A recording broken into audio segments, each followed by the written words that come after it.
Superspeedway to Intensity Broadcasting. My name is Josh Hall. This is the SimRap Market National Series here at Talladega as we see all heck break loose on the racetrack as we get ready to go super speedway racing here at Talladega Superspeedway. Thanks for joining us tonight, whether you're watching on Facebook, on YouTube, or over on Kick. We do appreciate you joining us here tonight as we get ready for an exciting one here from the high banks of Talladega Superspeedway. Take a look at the speed chart here, and we can see that Cedric Hunter is currently your fastest driver as we got about just over under 3 minutes left of practice here. Alex Coffey, Victor Pfluger, Johnny Shade, and Dakota Wilson are your top five. But here at Talladega, practice does not matter. It's all about where you finish, who your friends are, and how easily you can get on and off a pit road as a group. Because here it's not about who's the fastest car is, it's about who the fastest group of cars is. Let's take a look at our points coming into tonight. I apologize for that. That was not what I wanted to see. Give me 1 second as I get that fixed here on my end.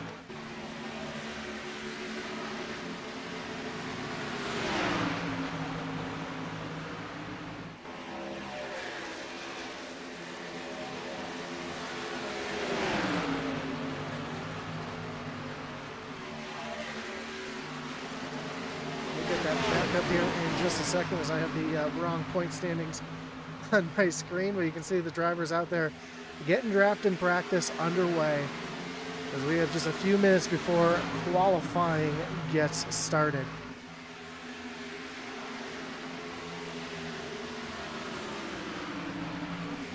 There you go. Here's our points through 3 races. You see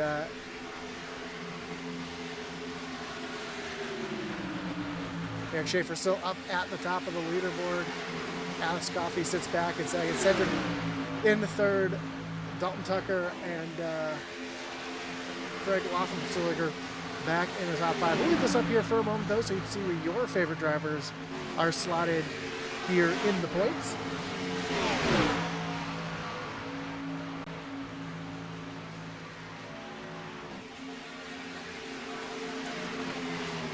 As we get back to seeing where the pack is doing, as we've got quite a bit of drafting practice going on out there. A big group of cars.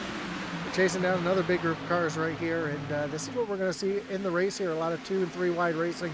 Might even see some 4 wide racing here, which isn't unusual to have here at Talladega Superspeedway. Of course, before we get qualifying underway, we want to thank all of our great partners here who allow us to do what we do, including your series sponsor, SimRap Market. The SimRap Market National Series is brought to you by SimRapMarket.com. iRacing paint's made easy. Since their inception, they've always been dedicated to providing high-quality products and services to their customers. SimRapMarket.com offers a variety of products, including number kits, overlays, vector smart templates, base designs, and patterns. They're committed to delivering the best products and service possible and are grateful for the support from the sim racing community. Check them out at SimRapMarket.com or by clicking down at the link below.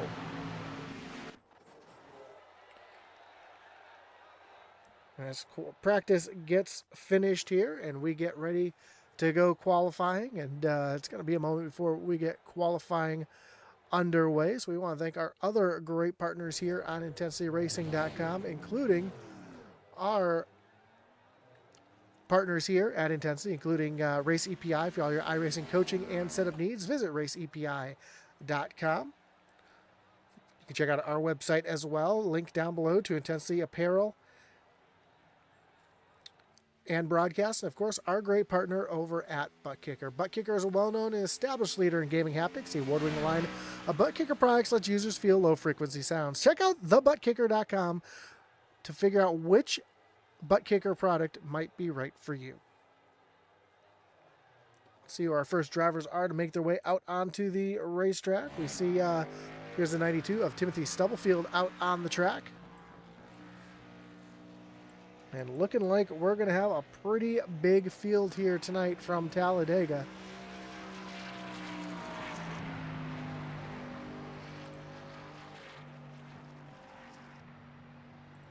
See Blaine Wilson just making his way out onto the racetrack as well.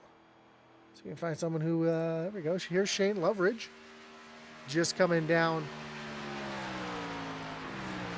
the little short chute there into the tri-oval. And one thing we're going to talk about here tonight is the unique placement of the start-finish line. That's right, it is right there, about 300 feet past the exit of the tri-oval. Normally, you'd see the start-finish line right in the middle of the tri-oval, but no, they decided to put it past the start-finish line to sell more seats down where you normally don't buy seats, and it has always provided an excellent place for the finishes here at Talladega Superspeedway.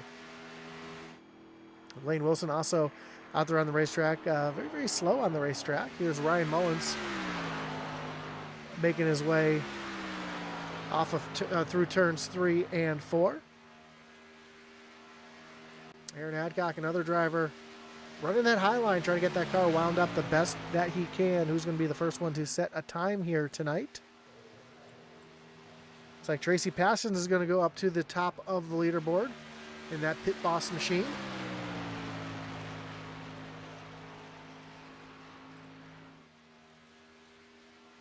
Now Ryan Mullins jumps up to the top of the leaderboard. Kyle Benson, also another driver right there in the top 5 currently. But again, here at Talladega, it doesn't matter where you start. It's all about where you finish. And in order to get up there, there's going to be a lot of help that's going to be needed. You're going to have a partner or 2 or 3 to work with you, because one car running by itself, as we'll see right now, we look at the dashboard here, 174, 175 miles an hour by themselves as Justin Hendry goes up to the top of the speed charts. So there's 176, 177 down into turn number 3. But in the draft, when these guys are all running together, we're going to see top speeds somewhere in the 190 range. So again, you're not going to be able to do it by yourself. You're going to need some help. As Hendry comes down through the tri-oval towards the start-finish line. And Hendry's going to stay up on the pole for now. Garrett Kinder slides up into the 3rd spot on his qualifying attempt. And now Johnny Shade goes up the 2nd quickest as Alex Coffey jumps up to the pole, and Victor Pfluger back in the 2nd position. In the chat, we see Stephen M. Simpson say, let's go number 88. That is Stephen right there.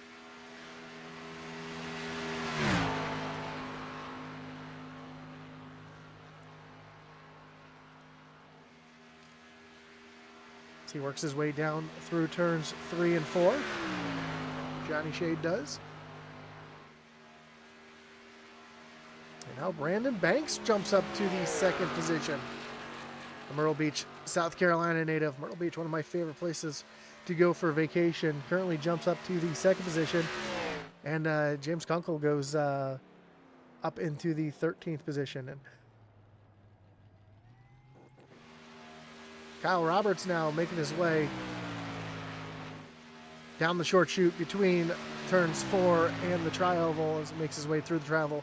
And this is legal in qualifying, driving down on the apron, but we will not see that in the race. In fact, a special rule for this race is there is no passing down below the double yellow line as Kyle Roberts goes up into the 3rd position.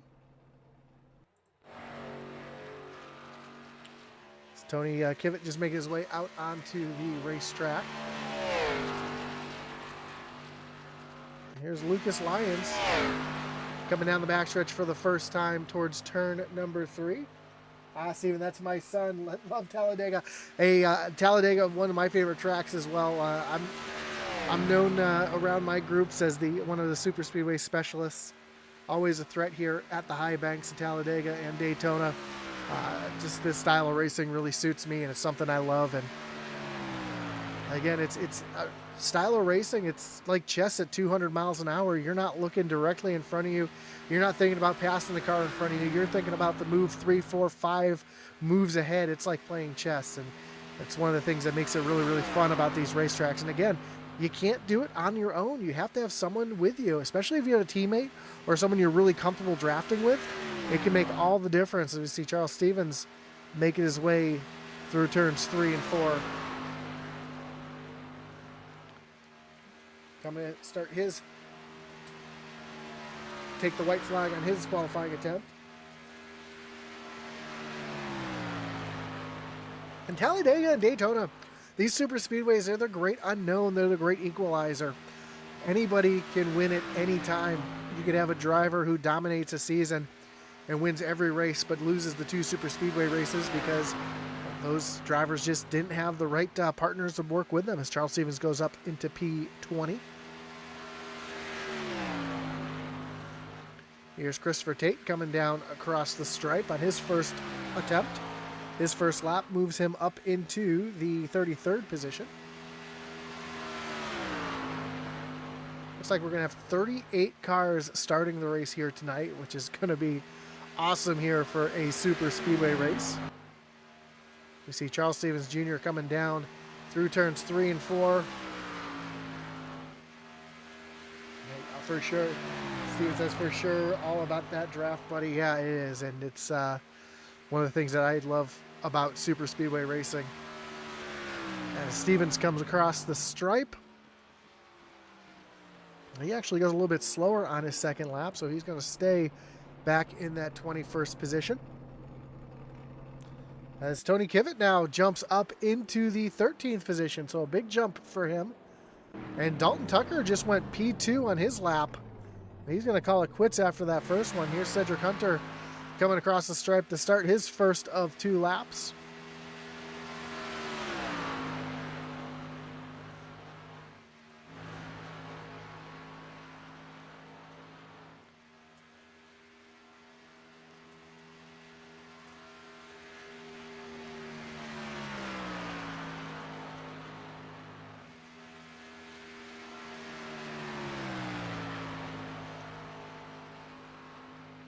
So he comes down into turn number 3 in that Hello Kitty machine.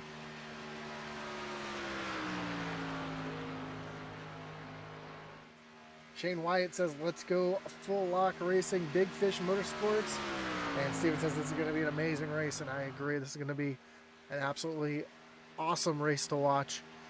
As we see Cedric Hunter come across the stripe. His first lap is going to put him up into P4.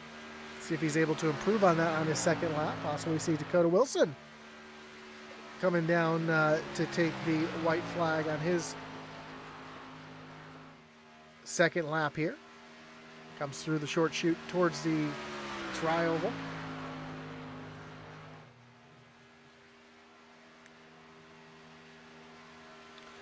And down across the stripe, and Dakota Wilson is going to go currently P37. See if he's able to improve that here on his second one. We see, love that 21 paint scheme. Actually running the 13 by mistake here tonight. So he's got 13 on the car, 21 on the scoring pylon. And across the stripe,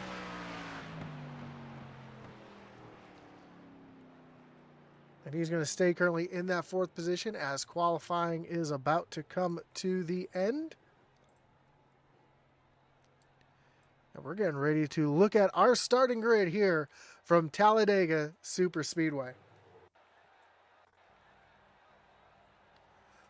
So the checker flag is out on qualifying. Let's take a look at our starting grid. And on pole here tonight is the 11 of Alex Coffey. Christopher Tate starts from the 2nd position in the 30 machine. Dalton Tucker back in 3rd with Cedric Hunter in the 4th position. Then Brandon Banks and Victor Pfluger round out row number 3. Lucas Lyons rolls off 7th with Kyle Roberts, a super speedway guy. He's one to watch here tonight, rolling off 8th. Jesse Whittington and Justin Hendry back in row number 5. Johnny Shade in the 1. He'll roll off from the 11th position with Kyle Benson rolling off 12th. 13th is Jacob Jorgensen with Chris Bishop in the 14th spot. Tony Kivitt and Tucker Rhodes round out row number 8. Row 9 will be Blaine Wilson in the 17 with Matt Jorgensen rolling off 18th, and Timothy Stubblefield and Eric Schaefer round out your top 20. 21st will be Garrett Kinder with Aaron Adcock back in 22nd. 23rd will be James Kunkel with Craig Parks back in the 24th position. 25th, Charles Stevens Jr., another one who's great on super speedways. Didn't have a great qualifying attempt, but we'll see how he's able to work his way through the field here tonight, with Warren Keith starting his outside in 26th. Jason Hastings back in 27th, and Stephen Harlow back in the 28th spot. Parker Bland rolls off 29th, with Steven Stemp rolling off in 30th. Tracy Passions in the 53 rolls off 31st. Spencer Gay in 32nd. Ryan Mullins 33rd. Barry Knapp back in 34th. Then Daniel Cunningham in the 35th spot. Shane Loveridge back in 36th. Dakota Wilson 37th. Greg Laugenschlager back in 38th. Josh Lokenvitz rolls off 39th. Brad Titus back in 40th. And 40 cars getting ready to take the grid here, or the green flag here tonight from Talladega Super Speedway. As the field rolls off here, as we get ready for 80 laps here at Talladega Super Speedway. Stage breaks at laps 15 and 30. These drivers will have 5 sets of tires on the wall, which really doesn't matter too much because tires don't really mean anything here at Talladega. The tire wear here is almost nothing, so we'll see a lot of hard racing. We might see drivers making 2 tire or even no tire stops here tonight. A lot of going on in the chat here. Let's see what we got. Shane Wyatt says, excited to be back in the series at Kansas. Kelly Coffee says, let's go Coffee and Dig Esports. Steve and Kelly are saying hi to each other. Shane Wyatt says, pulling for coffee as well. Kevin Kinder says, hello, Mr. Hall. And Kevin Kinder says, big field. Stephen also says, let's go, Parker. And yes, it is a big field here tonight. 40 cars getting ready to take the green for 80 laps here at Talladega Super Speedway. And I see Kevin here. I don't see Ratchet, so we're not going to have a caution right off the start here. And if he was here, he'd be yelling at me right now, but that's all right. He knows how it goes as the field makes their way through turns 3 and 4. And we get ready to get the action underway here at Talladega Super Speedway. You see one car falling back to the back. Actually, a couple cars falling to the rear here. Looks like, let's see if we can see who that is. It's the 51 of Matt Jorgensen falling back, and looks like the 88 of Steve Simpson. Actually, something just happened to Steve. He had to reset here. So I don't know if he had some kind of technical issue here or not, but here we go. Pace car takes that hard left-hand turn down on the pit road. And we got Alex Coffey going to lead him down the long front stretch tri-oval to the Geico starting zone. Green flag is in the air, and we are racing here from Talladega Super Speedway. The field rockets their way down into turn 1 for the first time. It's going to take these drivers about a lap and a half to really get up to full speed. And this time we'll see a lot of pushing and shoving and jockeying for position as the drivers spread out and get locked in here. As we already see Cedric Hunter on the back bumper trying to give a huge shove to the 30 of Christopher Tate.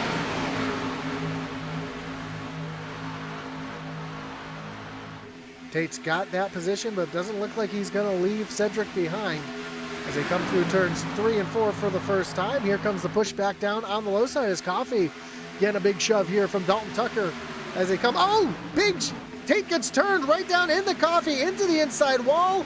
Caution is out. Another one spinning in the back. Looks like Daniel Cunningham caught up in this one as well. We didn't even complete the first lap, and we have our first caution of the night. I guess Ratchet maybe did make his way in here as our caution comes out on lap 1. That's going to bring up our first wreckage rewind of the night.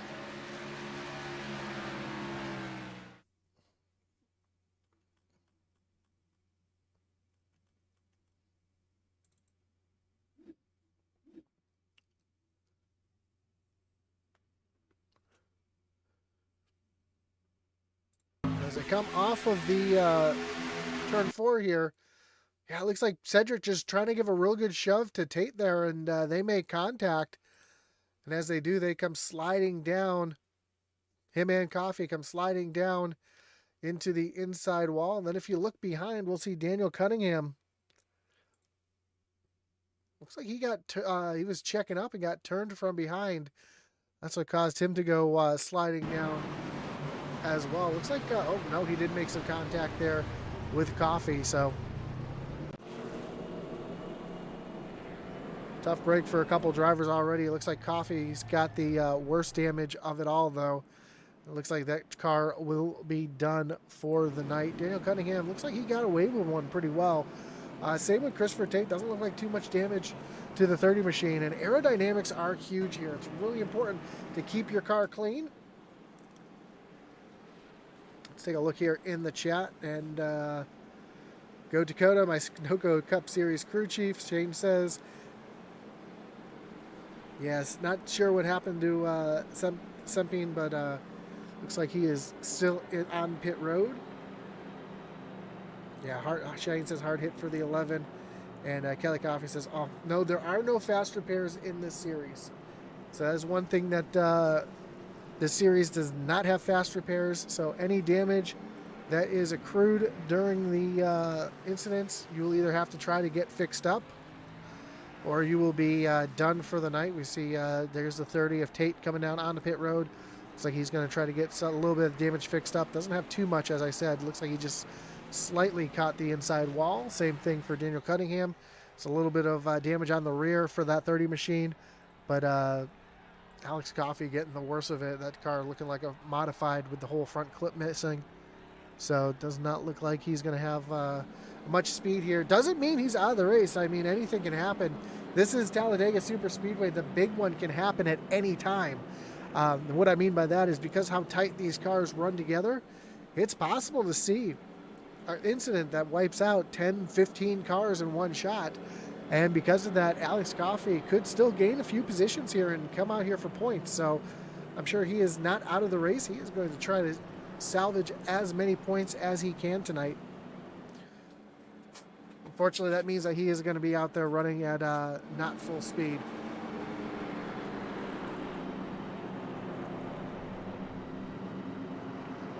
Yeah, Steven says, I wish they did. Yeah, it would be great if they did have fast repairs, but unfortunately they do not. FLR up front. Let's go Dalton, says Shane Wyatt.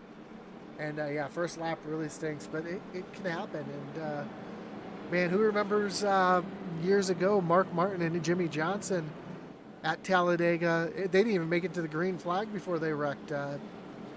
Mark Martin's steering pinion locked up as he was warming up the tires, drove right up the track into the side of the 48. The two of them had damage before the race even began. So, you know, the weird things do happen at Talladega Superspeedway. They say this place was built on an old Indian burial ground, and weird things happen all the time here. So we're seeing that as the choose is going on here.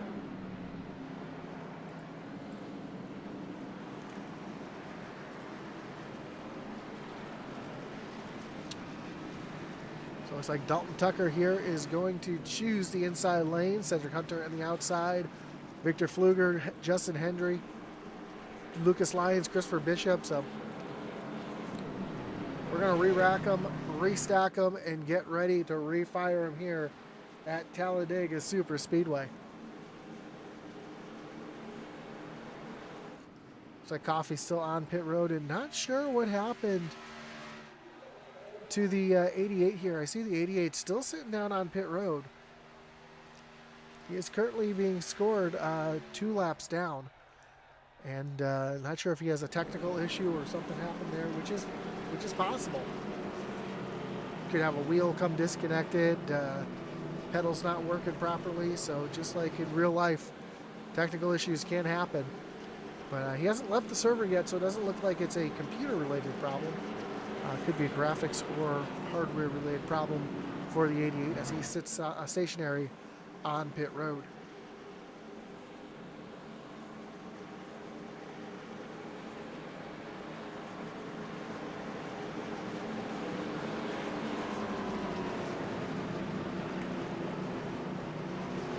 we go. Pace car going to be getting ready to take that hard left-hand turn. Back down on the pit road.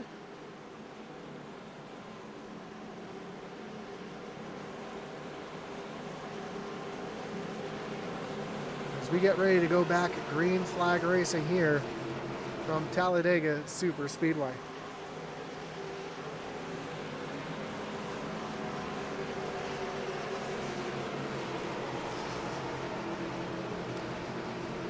Dalton Tucker's going to lead him down the long tri-oval here, back to the Geico restart zone, where the green flag will fly, and we will be back to racing here from Talladega. The great jump that bottom lane gets as we see the 80 of Victor Pfluger giving a good shove to Dalton Tucker down into turn number 1. There is a point where you do want to push these drivers. Again, you need somebody working with you. You need the energy. Right now, that energy is going to come from the bottom lane as they are more formed up. There are more cars lined up on the bottom. That's going to allow that top lane. We're going to need that top lane to get formed and organized here in order to make something happen. Now that top lane starting to get some help as the 5 of Jacob Jorgensen starting to make his way up to the back bumper of the 14 of Chris Bishop as they come off of turn number 4. This time we're going to get a lap under green.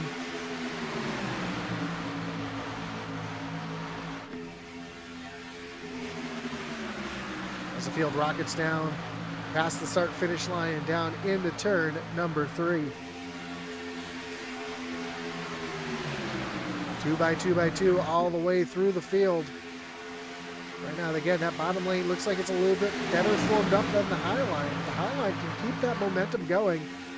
We see a bunch of cars broken out in the back.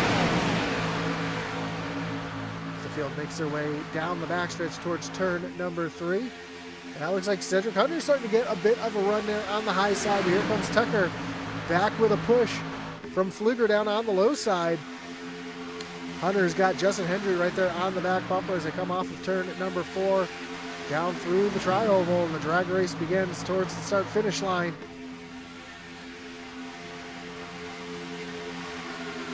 Down across stripe, and Cedric Hunter's going to lead that lap.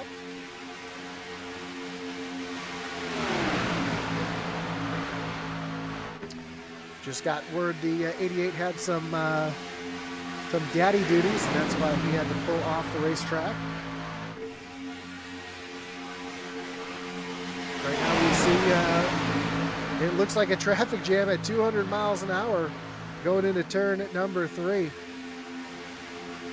Neither lane really making headway right now as Dalton Tucker starting to pull out to about a car length lead over Cedric Hunter, but here comes Hunter. Ooh, Hunter pushes up a little bit high. And right there we see that 12 of Justin Hendry. He wants to stay right there locked on the bumper. He doesn't want to be to the left or to the right. These bumpers do not line up very well, especially when you have 2 different manufacturers out there like the Ford and the Chevy.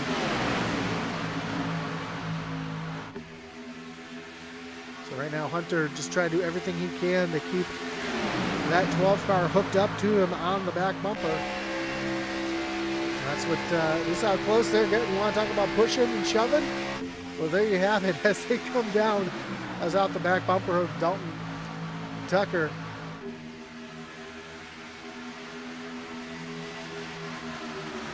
Cedric starting to get the big shove here. And there's another thing, you don't want to push in the corner. You can, if you're hooked up and on the back bumper, you can give a shove through the corner.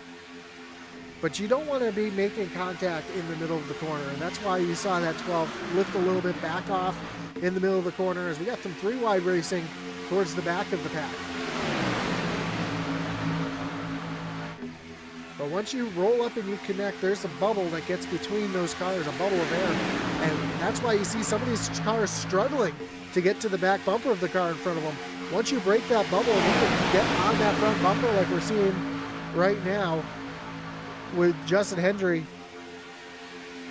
you can give a shove and move that car in front of you forward as we see some 3-wide racing here in the back. One car stuck up on the outside. Looks like that is the 69.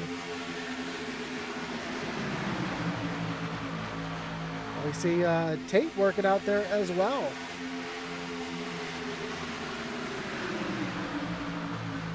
I think that's not sure who that is on the 69. It's not showing 69 on my scoring. Working together. Now we're starting to see a third lane starting to get formed up. Starting with, I believe that is, let's see, a couple more cars jumping up to that high side. So we're going to have 3 wide racing down the backstretch as we are coming to lap number 11. And we're getting close to the stage end. And now business is starting to pick up as they get 3 wide in the middle of the pack. Led by, I believe that's Kyle Roberts up on the high side. It is, I told you, watch out for him. Him and it's Aaron Adcock hooked up on the high side there in that 23 machine. 94 of Jesse Whittington also up there.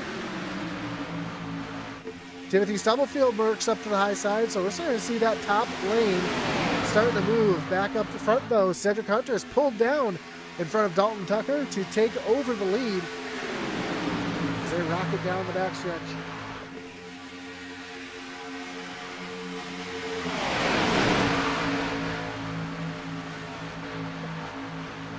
Austin Reed says, give it the beans to Bishop. Steve says, Hunter looking strong at 13th turn. Love for 3 wide.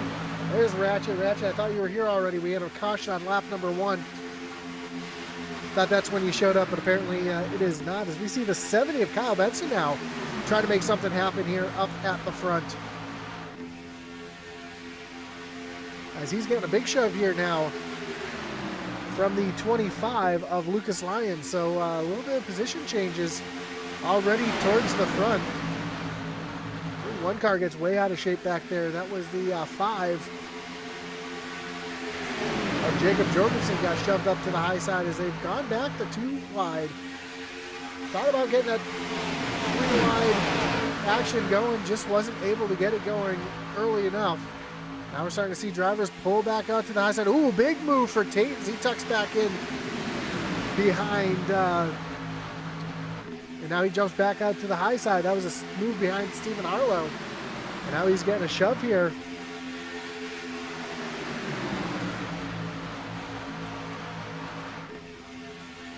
I believe that's James Kunkel there in that 69 machine. Ooh, one car makes contact with the wall.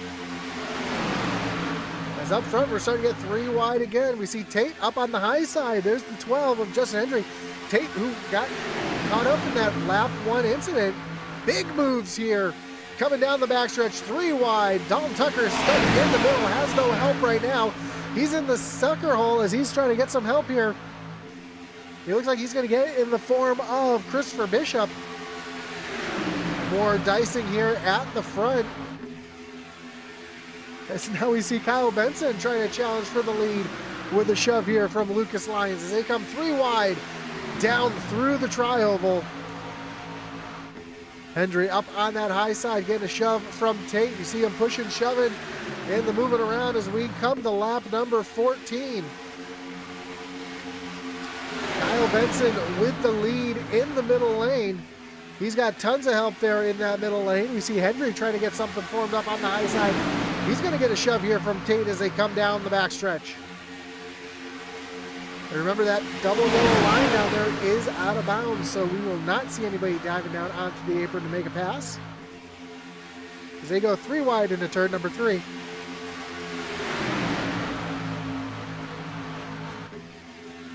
Side by side tightly. Now they're going to make it 4 wide as they come down through the short chute towards the tri-oval.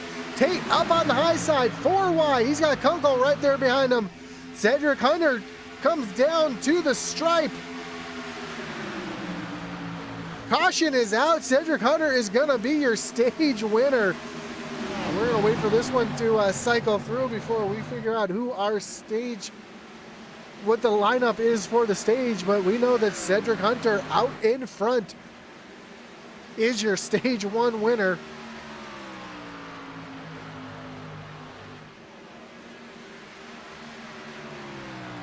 A lot of action here coming through the tri-oval here on the final lap of the stage. So we'll wait for the field to come around and catch the pace car And we will talk through our stage points.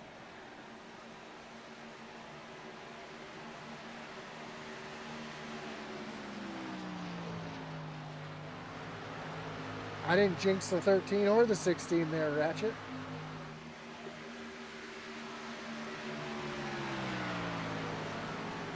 Yeah, that high side was, Steve says the high side was moving. Yes, it was moving pretty well as the field's coming to pick up the pace car here. So it looks like Cedric Hunter is your stage 1 winner. Victor Pfluger will be second. Kyle Benson third. Tucker Rhodes in fourth. Lucas Lyons in fifth. Johnny Shade in sixth. Dalton Tucker 7th, Tony Kivitt 8th, Christopher Tate rebounds for 9th, and Jacob Jorgensen will be the 10th place finisher here in stage number 1.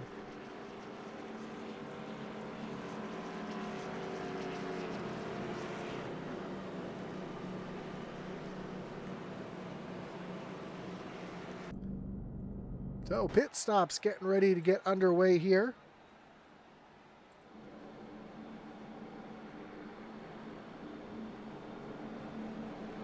Cedric Hunter is going to lead the entire field down on the pit road. A couple drivers staying out, so Cedric Hunter does not lead the field down pit road. It looks like everybody stays out. Cedric Hunter, Christopher Tate comes down pit road.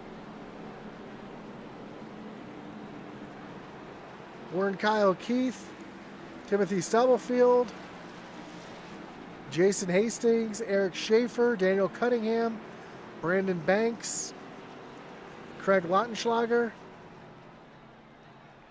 Looks like they all make their way down on the pit road, and the rest of the field stays out, which is kind of surprising to me. I figured due to fuel, these drivers would come down to pit road, but it looks like they think they've got enough in the tank to make it to the end of stage number 2. So while we've got a moment, let's hear a word from our series sponsor.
As the field makes their way down towards the start-finish line, we're starting to see that choose come into play here already.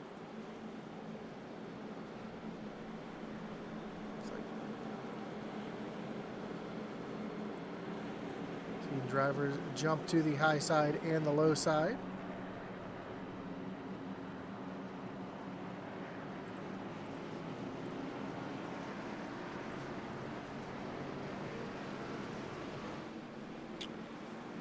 So we'll have Victor Pfluger starting on the inside, Kyle Benson on the outside. Tucker Rhodes will roll off third. Lucas Lyons back in fourth. Johnny Shade to the inside in fifth. Dalton Tucker back in sixth. Jacob Jorgensen seventh. Tony Kivitt up at eighth. Justin Hendry going to choose the high side with James Kunkel on the low side in ninth.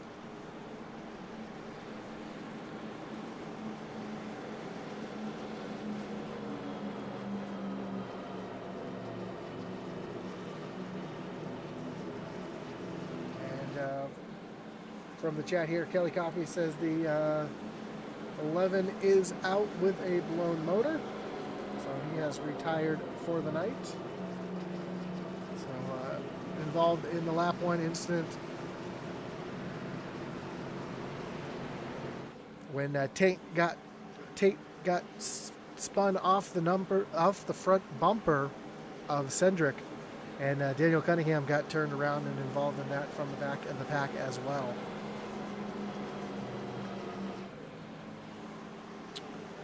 So here we go. Pace car getting ready to take that hard left-hand turn back down on the pit road.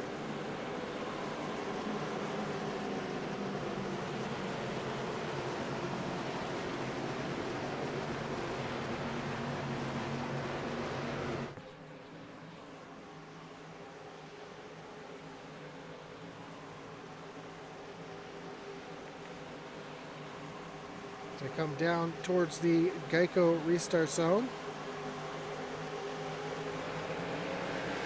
Green flag is in the air. We are back racing here at Talladega Superspeedway. A big jump here for Fluker as he makes his way down into turn number 1. Almost too big of a jump here as the 15 of Tucker Rhodes not quite able to tuck up to that back bumper. And that high side gonna have a run here down the backstretch, as they were already hooked up, and some big moves there in the middle of the pack. You can see just how important it is to get tucked up and hooked up early. As now Kyle Benson and Lucas Lyons looking to go around the outside of Fluger as they go into turn number 3. Now Fluger's got some help from behind from the 15 of Tucker Rhodes.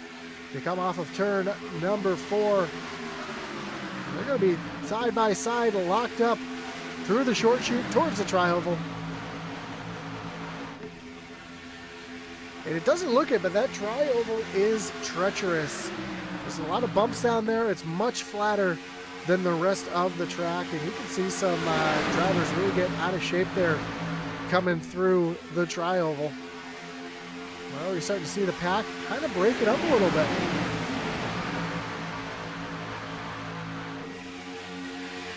See the second pack right now being led by Aaron Adcock and Josh Lokovitz up on the high sides. They are starting to claw their way back towards the pack. Now they've caught back up to the group to bring the entire field back together. There's one group back here that looks like they're in danger of losing the pack. It's the 55 of Brandon Banks, Eric Schaefer, Justin Hastings, and you see Craig Laugenschlager way back off the pace. He has completely lost the draft. And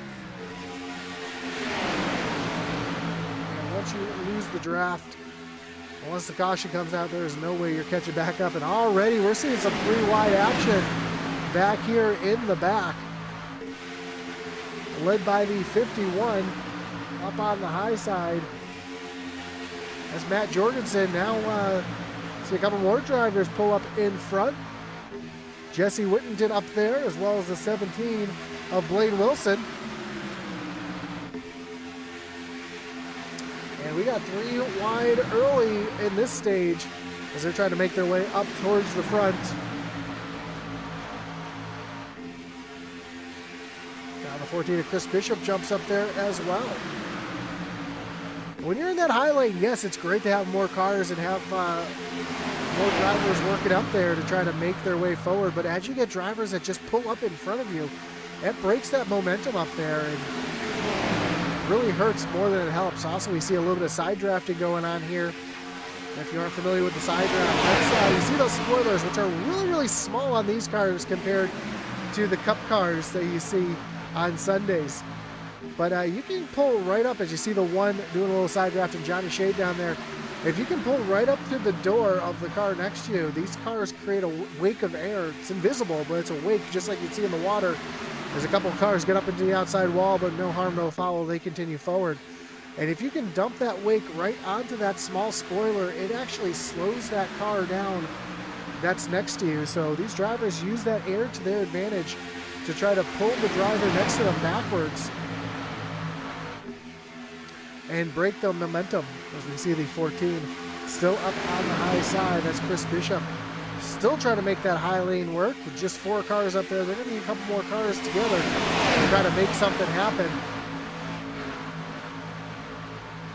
As we are quickly approaching our stage break at lap number 30.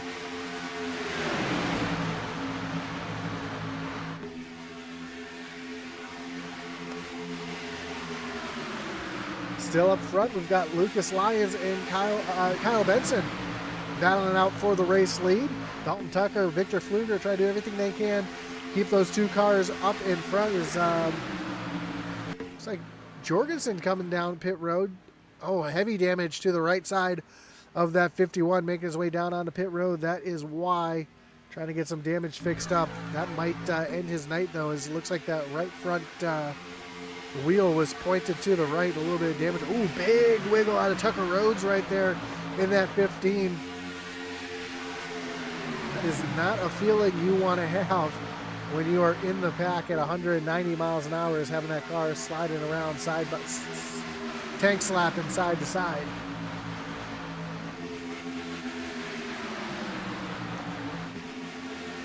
As we are coming to just 5 laps to go in the stage. Caution is out. We got a wreck in the back. Couple drivers making their way through the grass here. And looks like Dakota Wilson was involved. Ryan Mullins involved as well. That's going to bring out another wreckage rewind as we take a look to see what happened back here in the back of the pack. Looks like Aaron Adcock might have gotten a little piece of this one as well. Let's take a look here.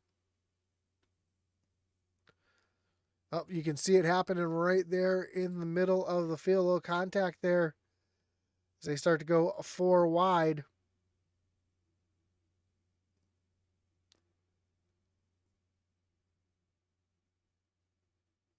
The 84 stuck there in the middle, losing momentum. That is Charles Stevens, and there's where Aaron Adcock got turned down to the inside. And then behind we see here's Ryan Mullins. See what happened to him. I think the blimp is going to show the best view of this one as they were still 4 wide. Yeah, just some contact there between him and the 2 of Dakota Wilson. Those 2 go sliding down through the grass on the infield.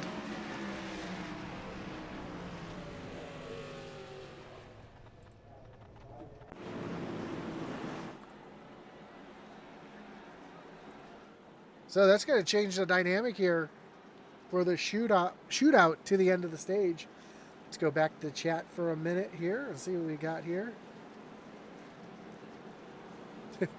Kelly Coffey says, seriously, you think being on the pole would keep you out of trouble? Not at this track. That is for sure. Again, we've seen stranger things happen here as half the field looks like they are coming down pit road. Led by Kyle Roberts, Christopher Tate, Cedric Hunter, Brian Titus, Brandon Banks down on pit roads, Timothy Stubblefield, James Kunkel, Eric Schaefer, Garrett Kinder, Dakota Wilson, Craig Parks, Tracy Passons. So a bunch of cars making their way down on the pit road.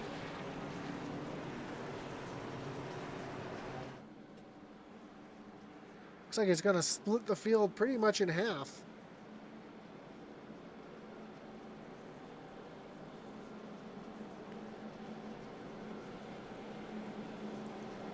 As we get ready for, looks like a quick little shootout here. Looks like it's going to be a 2-lap shootout to the stage break. Again, we want to thank everybody for joining us here tonight, whether you're watching on Facebook, on YouTube, or over on Kick. We do appreciate you tuning in here tonight. Don't forget that like button, follow, and subscribe. Hit that little notification bell so you know anytime we go live here on Intensity Broadcast. Of course, I want to thank our great partners here as well, including Race EPI for all your iRacing coaching and setup needs.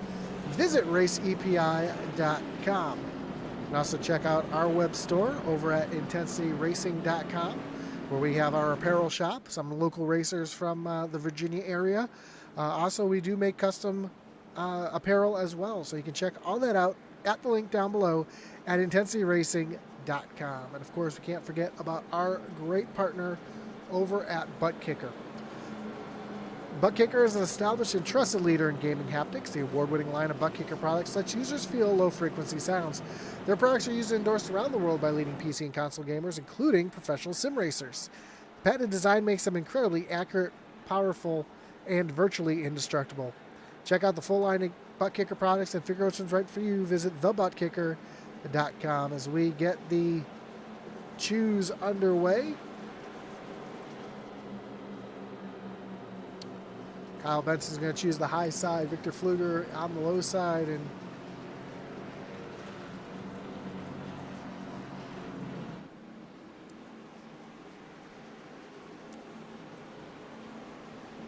see how they are choosing here.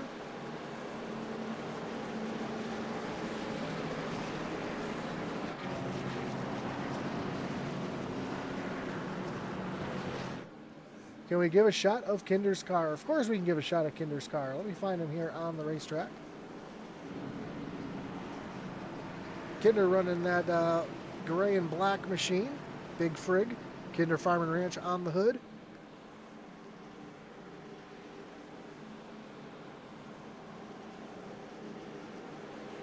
Sure, we'll see Kinder up towards the front here in a few laps. He always seems to make his way towards the front at the end.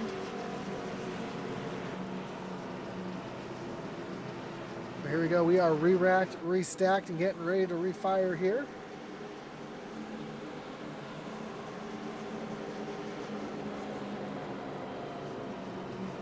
Kevin Cinder says, bring me my brown pants. You know what? Here at Talladega, that is something that is much needed here sometimes.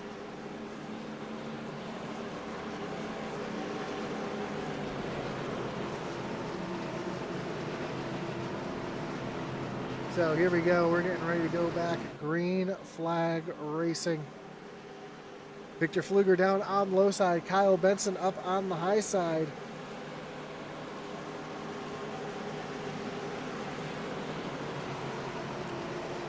Pace car takes the hard left-hand turn down on the pit road. It's a long ways to the Geico restart zone.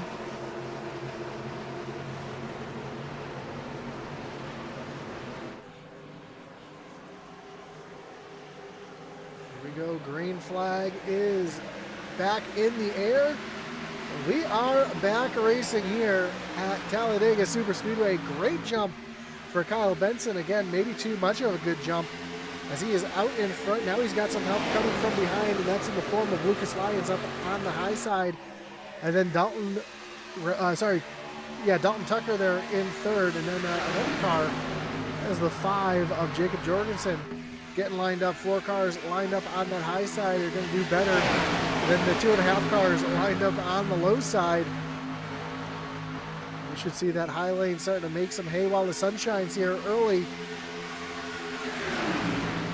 Again, we saw some drivers come down pit road, take tires and fuel. Again, tires are not going to do much here as now we see Dalton Tucker jumping up to the high side, making it 3 wide. He's going to bring along some friends here in the form of the 7 of Stephen Harlow. Now the 21 going to dive down to the inside as we go 3 wide again up at the front, trying to make it 4 wide into turn number 1. 3 wide we stay as the 2 discount tire cars in that middle lane start to get hooked up. Victor Pfluger out in front with a huge push from Tucker Rhodes, but he's got a hornet's nest behind him as they come down the backstretch towards turn number 3.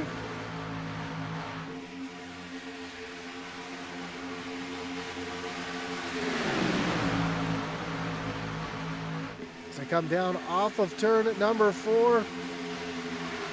Kyle Benson barely out in the front here with a push here. A little contact made as they come down through the tri-oval 3 and 4 wide across the stripe. Justin Hendry is going to win the stage over Kyle Benson, and we're going to wait for a moment to see where everybody shakes out here. But the Alabama native here in Talladega gets the stage win.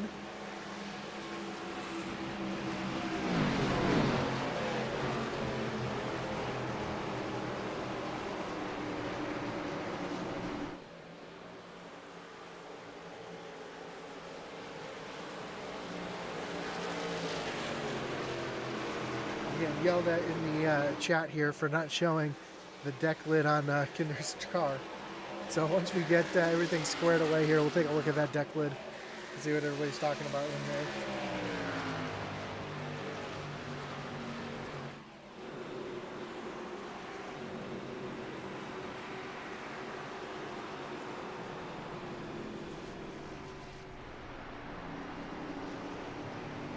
Through the magic of iRacing, we'll see if we can get a view of that deck lid.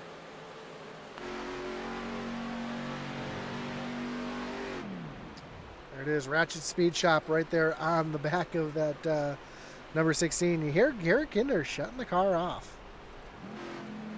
Trying to save a little bit of fuel here.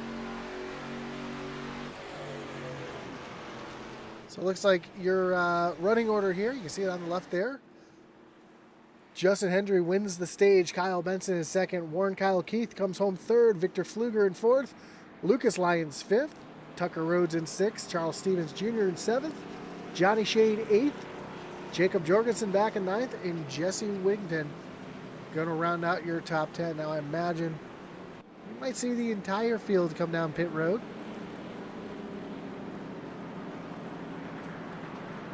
And some of those guys that pit early might come down pit road. They're going to have a much quicker pit stop than the drivers who have to take a full tank of fuel. So we'll see how many drivers do indeed make their way down on the pit road. And who stays out? Dakota Wilson stays out. James Kunkel stays out. Parker Bland stays out. And Garrett Kinder and all those drivers that pit earlier stay out. So Victor Pfluger misses his pit stall, has to reverse. It's going to cost him a ton of time on pit road, as we see drivers already making their way off pit road, starting with Kyle Warren Keith, Kyle Benson, Justin Hendry, Lucas Lyons, Tucker Rhodes, Daniel Cunningham. How about a rebound for Cunningham? Currently in the 17th position. Got spun out on lap one, has a little bit of damage to the right side of that car, but he's able to hang in there and get himself back up into contention here. And I know it sounds weird saying in contention back in 17th, but it's really easy to go from 17th to the front. It's easy to go from first to 23rd in one lap here at Talladega Superspeedway. I know myself, I've gone from 4th to 23rd, back to 6th in 2 laps. So anything can happen here at Talladega, especially as the intensity is about to get ramped up here as we are coming to the final stage.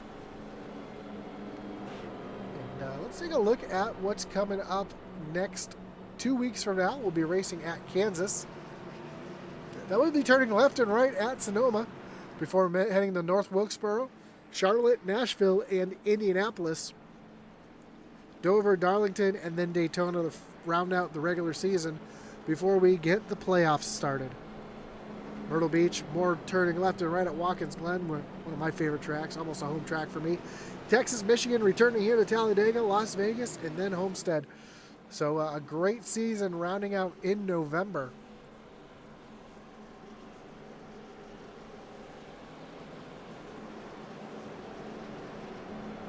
As we are making our way to the start-finish line, I believe we are about to get the choose underway, unless we go one more lap.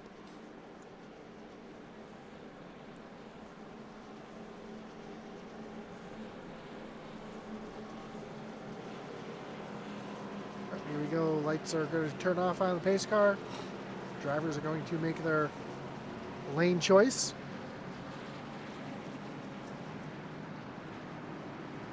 So one thing I keep forgetting to do is making a lane choice camera.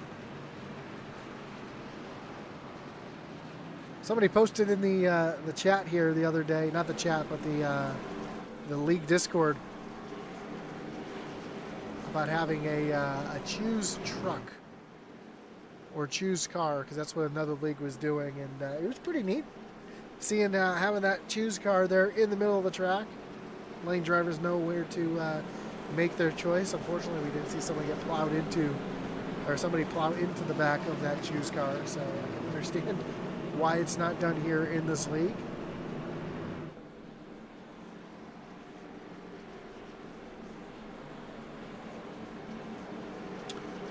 So, starting on the inside will be Dakota Wilson. James Kunkel will be in position number 2. Then Parker Bland in position 3. Garrett Kinder, what I just say, fighting his way up to the front. He'll roll off from the 4th spot. Tracy Passon is going to roll off 5th.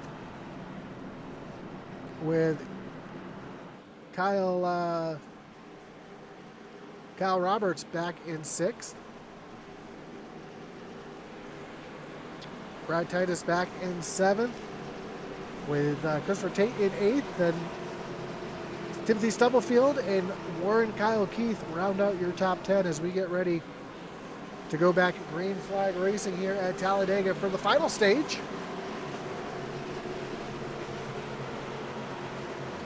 And things are about to heat up. Pace car takes that hard left-hand turn down on the pit road. Dakota Wilson's going to lead them back down through the long trial, the long wait to the Geico restart zone. Green flag is in the air. Great push right off the start there from Parker Bland as well. He's able to stay right there on the back bumper. And James Kunkel is in trouble. He's got nobody helping him. He's going to tuck down to the inside. He's going to bring Garrett Kinder down with him and Tracy Parsons. As the bottom lane now, we're seeing getting strung out on that low lane as that top lane, which is about 10, 15 cars behind our leaders, starting to get more situated and more stacked up on that high side, which is going to be an advantage to them as they come down the backstretch. And already we're starting to see some 3-wide racing as Kyle Roberts pushing up in the middle there. Field's starting to spread out as Kunkel going to move up to the high side. Garrett Kinder, Tracy Passion is going to follow him. Kunkel making a run up to the front. We are 3 wide as, the 2 of Dakota gets turned around. He's coming back up the track. Big one here. This is the big one.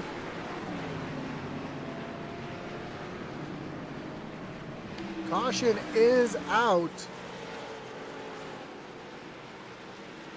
That's going to bring out another wreckage rewind as we take a look to see what happened. It looked like it started with Dakota Wilson getting turned around.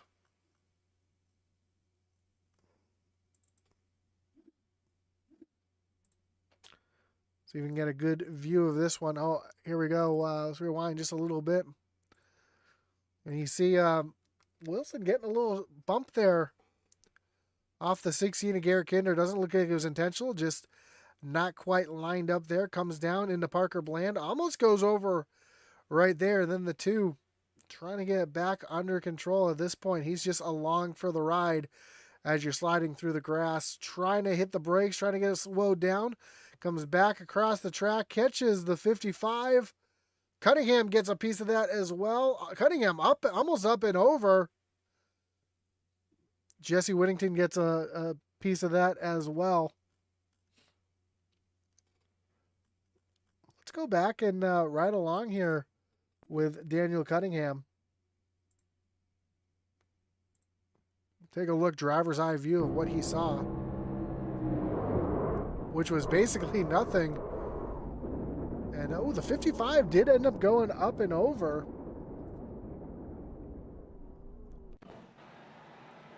So a tough break for a lot of drivers right there.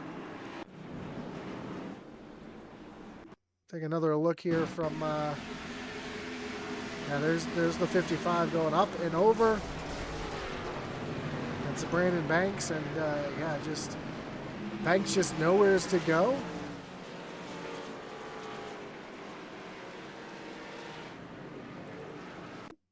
Another view from what happened to Jesse here.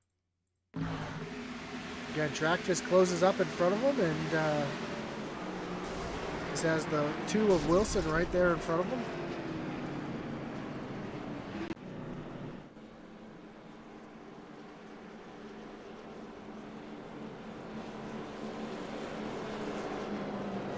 See in the chat, oh my, and oof, yeah. It's a couple big hits there for a few drivers. That's gonna pretty much knock out quite a few drivers here. Let's see who Aaron Adcock got a piece of that. Obviously, Dakota Wilson looks like his night is going to be done. Jesse Whittington, also some heavy contact there. Here's a 55 of Brandon Banks. Looks like his night will be done as well. Parker Bland doesn't look like he's got too much damage. Should be able to get back out there. Unfortunately for Blaine Wilson, we can't say the same. So tough break for quite a few drivers. So James Kunkel is going to be your leader on our 5th caution of the night. Garrett Kinder back in 2nd. Tracy Passions in the 3rd spot. Brand Titus back in 4th. And Kyle Roberts, your top 5. Timothy Stubblefield. Looks like he's got a little bit of damage to that machine, but looks like he should be able to continue on. I don't know if that's damage or just the way the camber is on that tire. No, it looks like it's just the way the camber is on that left front tire. Then Warren Kyle Keith back in 7th. Kyle Benson in 8th. And Justin Hendry 9th. Lucas Lyons in 10th as we come to the choose.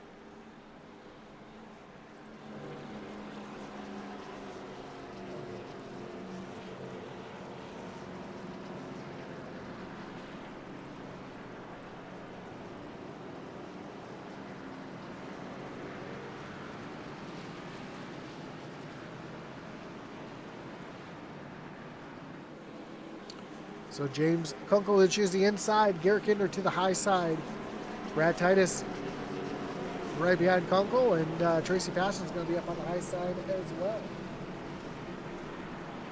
Tim Rapp Market says hi in the chat here. And yeah, Kelly Coffee says another Dig Esports driver torn up.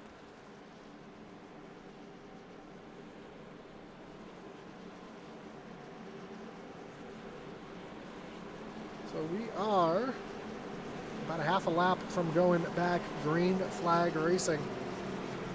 And unfortunately, I don't think the wrecking is done yet. James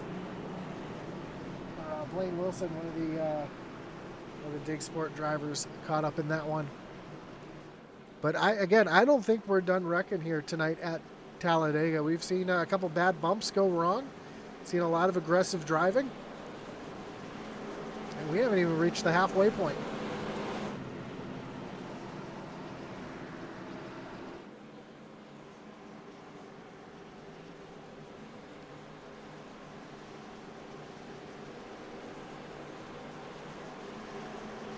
Here we go, pace car getting ready to take that hard left-hand turn down on the pit road. Ratchet Miller says it's Dega. It's not if it's going to happen, it's when it happens. Absolutely. Now Kelly Coffee says, let's go Johnny Shade. As the pace car getting ready to take that hard left-hand turn down on the pit road.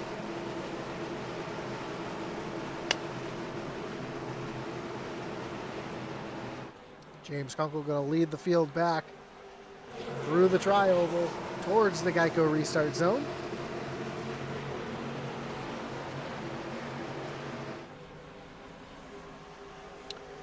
Here we go, green flag back in the air. We are back racing. Kunkel with a great jump here as they come across the start finish line. I'm sure we'll see Garrett Kinder dive down to the bottom. No, he's not going to have the opportunity. As Brad Titus now to the inside. Garrett Kinder on the high side. He's got Tracy Passions giving him a good shove. Then Kyle Roberts behind, and that high lane's going to make some moves here as that bottom lane is not formed out. Kunkel got way out in front of Titus. And here comes the run on the high side with Garrett Kinder getting a huge shove here from Tracy Passions and Kyle Roberts. That high lane formed up mighty well as they come down the backstretch towards turn number 3. Now Kyle Roberts diving down to the bottom. Here goes Garrett Kinder, Tracy Passions as well. Those three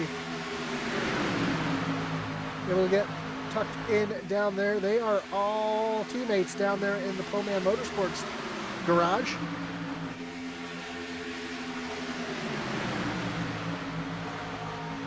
Now we're starting to see a little bit more momentum here up on the high side as here comes Kyle Benson on the high side with a push from Lucas Lyons. We've seen those two working together all night tonight.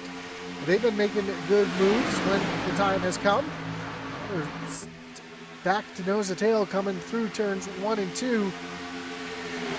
See, looks like Tucker Rhodes tucked up there on the high side as well. And right behind Rhodes, we see Johnny Shade. So as we got 3 wide now, That is Cedric Hunter up on the high side. He's trying to pull Christopher Bishop along with him. Just the two of them, though, trying to make something happen on the high side is not going to work. As we have a new leader of Kyle Benson with Lucas Lyons right behind him. Garrett Kinder falls back in the third place on the low side. As Tucker Rhodes up on the high side getting a push here from Johnny Shade as they come across the stripe. We are one lap away from halfway.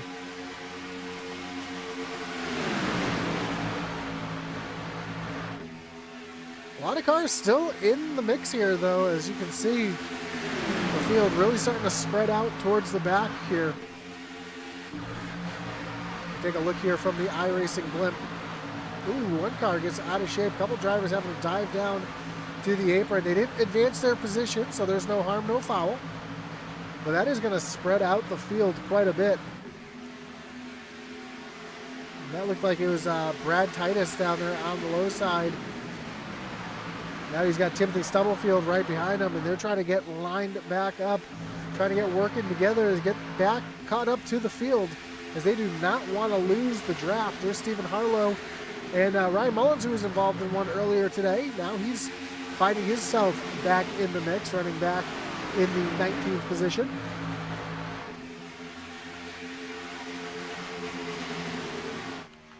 One driver, though, Matt Jorgensen, way back off the pace, along with Jacob Jorgensen. There's more drivers scattered here in the back, and the best thing these drivers here in the back want to do, they want to get lined up. They don't want to try to pass for position. They just want to get lined up nose to tail as quickly as they can to try to catch back up to the field. Meanwhile, up front, you see Brad Titus is caught back up to the field along with Stubblefield, Tracy Passions. There's the 7 of Stephen Harlow catching back up with Ryan Mullins. So field getting back into one large group again, with Tucker Rhodes now leading the race. And there's Barry Knapp to the outside. Johnny Shade trying to push Tucker Rhodes along. Knapp getting a big shove now from Josh Lokenvitz, as Lokenvitz going to try to move those two up to the lead. They've got some help from behind from Justin Hendry.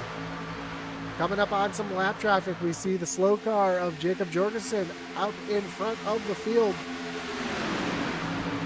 That could be treacherous for the field.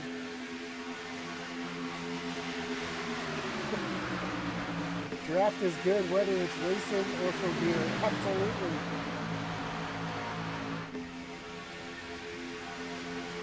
As the slow car moves up to the high side, allows the field to go by. That was sketchy for a moment, as they were 3 wide. Now we see Cedric Hunter.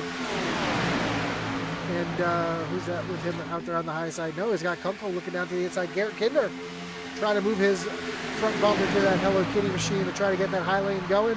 Now Hunter is going to pull a little Olay moving down into the middle line. That's going to leave Kinder and Kyle Roberts up on the high side working together.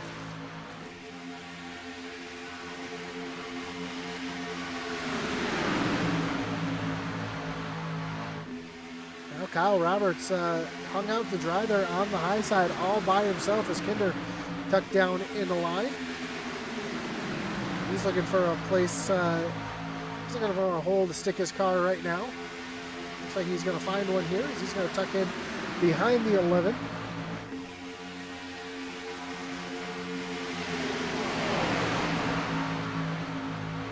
And back up front, we've got more side-by-side racing. Josh Lokenvitz has driven down to the bottom. He's going to take over the lead as Barry Knapp's trying to fight on the high side, trying to take that lead back away. Ooh, a little bump there.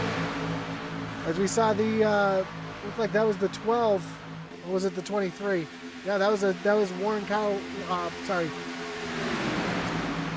Warren Kyle Keith. Got a little out of shape there. Looks like he might have got a little bit of a push from Justin Hendry, and you can push. One driver can push the car in front of them, but you can't push the car that's pushing. If you push the pusher, they're going to get into a bunch of trouble. And we almost just saw it right there as Warren Kyle Keith got out of shape when Justin Hendry got into the back bumper of that machine. You actually notice that Slicing and Dicing getting dicey. We're getting sketchy. Yeah, we're starting to see the sketch come out. And these drivers do have to come down pit road one more time to get fuel. There's a couple ways to do it. You can come down pit road as soon as that window opens. You can try to cut the run in half, or you can run it all the way out of fuel. So we're going to see which strategy is going to happen as here comes one driver through the middle here. Barry Knapp stuck in the middle. He's got Cedric Hunter now coming to the back bumper as we got 3 wide racing up front. Josh Lokovitz about to lose the lead of the race to Tucker Rhodes, who's got Johnny Shade right behind him. That middle lane starting to make a run here. They've got the energy as they're coming up 3 wide on another lap car. That's going to be Matt Jorgensen just out in front. You're going to see the speed difference of the pack as here comes Cedric Hunter tucking back up to the high side in front of Tracy Passons. Here comes Warren Kyle Keith up on the high side trying to take the lead away from Hunter Rhodes as they come through turns 3 and 4. Johnny Shade now down to the bottom of the track. He's going to try to take the lead away. He's got Josh Lokovitz right behind, and now Johnny Shade to the front as they are still 3 wide down to the tri-oval.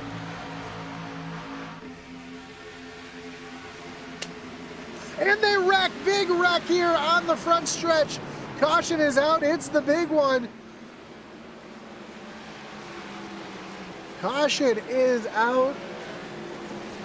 We see the smoke here as a couple drivers. We see Josh Lokovitz, Craig Lutenschlager involved. Looked like the 77 caught up in this one as well. This is going to bring out another wreckage rewind as we take a look to see exactly what happened here. There's a ton of cars just got involved in that one. It looked like some good cars unfortunately caught up in this one as well.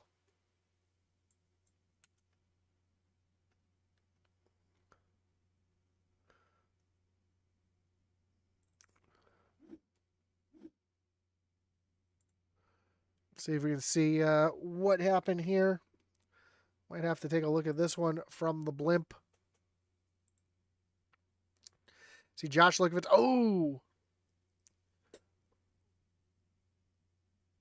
All right, we're going to rewind this one just for a second and see who that was. So we said Josh Lokovitz got turned by Pfluger. Pfluger just looked like he just got loose in the tri-oval. When we talked about that tri-oval being treacherous, they come down into Lokovitz, who also catches the 15, comes up the track right in front of Kunkel, who gets caught up in that. Hendry as well. See a few drivers sneaking through here, and then, hoods are flying through the air. Here comes Kyle Roberts through. Parker Bland made it through as well. We'll rewind this because we saw 4 cars kind of caught up together here. Well, there's the 15, so...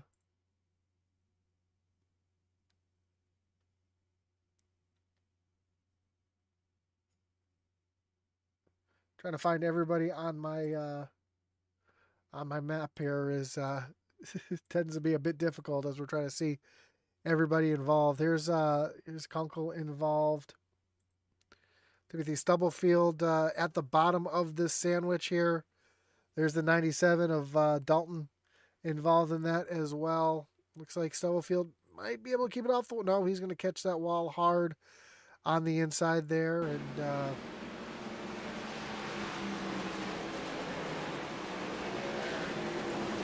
Stephen Harlow involved there. Charles Stevens Jr., Spencer Gay, Shane Loveridge.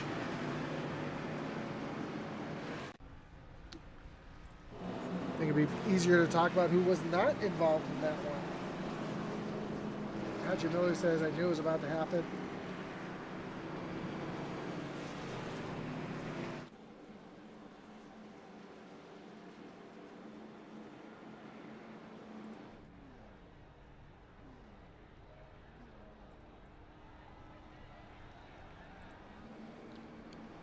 So Craig Parks is going to take over the race lead. Kyle Benson in second, Johnny Shade third, Garrett Kinder sneaks through there in fourth, and Cedric Hunter will be your top 5 as we take a quick commercial break with a word from our series sponsor.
So the field is now re-racked, restacked, and getting ready to refire. We're going to have 30 laps to go when we take the green flag. Johnny Shade up on the high side, Kyle Benson down on the low side. And you're going to have Cedric Hunter and Garrett Kinder back in row number 2. Lucas Lyons and Warren Kyle Keith in row number 3. Barry Knapp and Kyle Roberts in row number 4. Shane Loveridge and Stephen Harlow make up your top 10. Our biggest mover of the race so far tonight, it's going to be Barry Knapp back in 7th right now. Currently 27 positions from where he started here tonight. Up in the top 10, back running in 7th. So great run here tonight so far for Barry Knapp. And that's why I said earlier, it doesn't matter where you start the race. It's all about where you finish. And we're seeing just that right now as the lights on the pace car have come back on.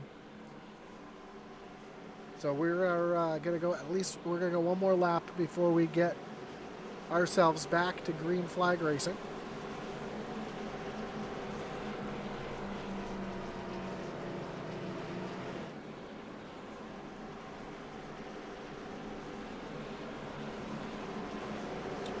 So again, I want to thank all of our great partners here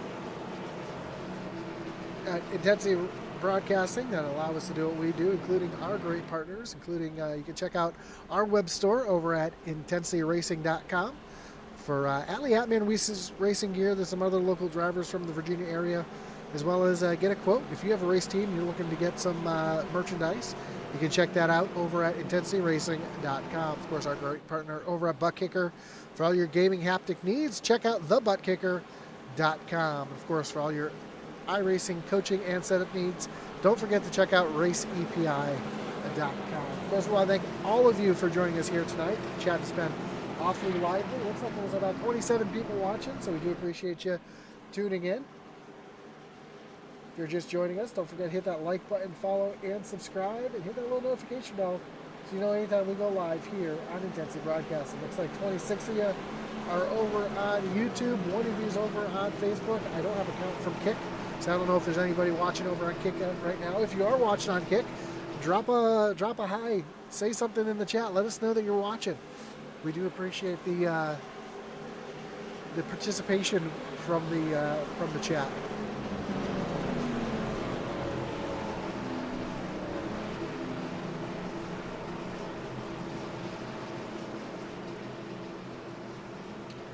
So here we are. We are going to go back green flag racing with just 30 laps to go. Kyle Benson, Johnny Shade up on the front row.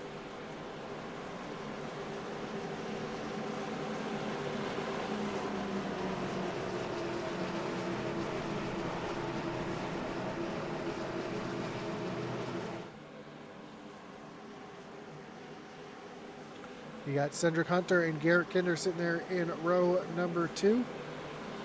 Lucas Lyons, Warren Kyle Keith, row number 3. Pace car getting ready to take that hard left-hand turn. There it goes down on the pit road as they make their way to the Geico restart zone.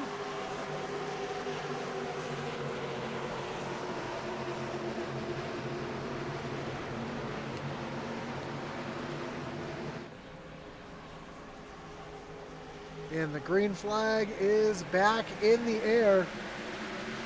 Kyle Benson getting a great jump and a great push. He's got the 13 of Cedric Hunter right there on the back bumper. That low lane gets the advantage here as drivers already starting to tuck down on that low side. Johnny Shade trying to get a push here from Garrett Kinder. He's also got the 21 of Warren Kyle Keith back there as well. Driver jumps out of line up in front. He's going to tuck back in line as you see one driver stuck in that sucker hole right now, and that is the 21 of Warren Kyle Keith. It's Garrett Kinder, Johnny Shade, and Kyle Roberts try to get around that 21. He's able to hold on right now pretty well in that middle lane, but right now he's got no help with him. But here comes some help in the form of Tate. And it looks like Matt Jorgensen as well. Now Johnny Shade's going to tuck down in front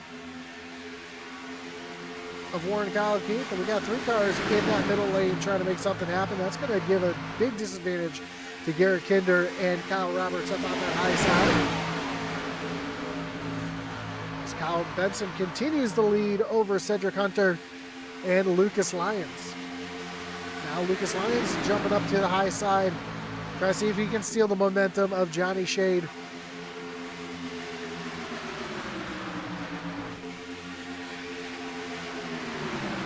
Lane's looking to be a little bit more formed up than that bottom lane right now. We're seeing Lucas Lyons gonna leave that lap here off the front bumper of Johnny Shade. And yes, there are more cars in that bottom lane. Unfortunately, they're just not as tightly hooked up as that high lane is right now. That's why we're starting to see that high lane make some moves. As Garrett Kinder now thought about making it 3 wide, he's gonna look to the high side. As they come down the backstretch, he's going to try to go to the high side of Tate.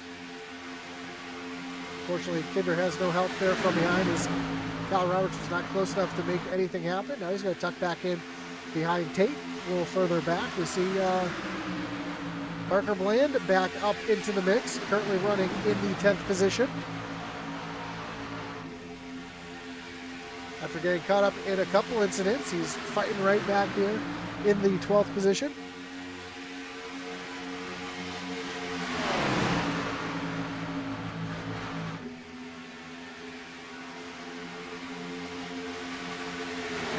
Kinder and Roberts hook back up on the high side. Here comes Warren Kyle, excuse me, up to the high side. Looks like Johnny Shade's going to jump up there as well. Johnny Shade's going to try to take that momentum to the lead.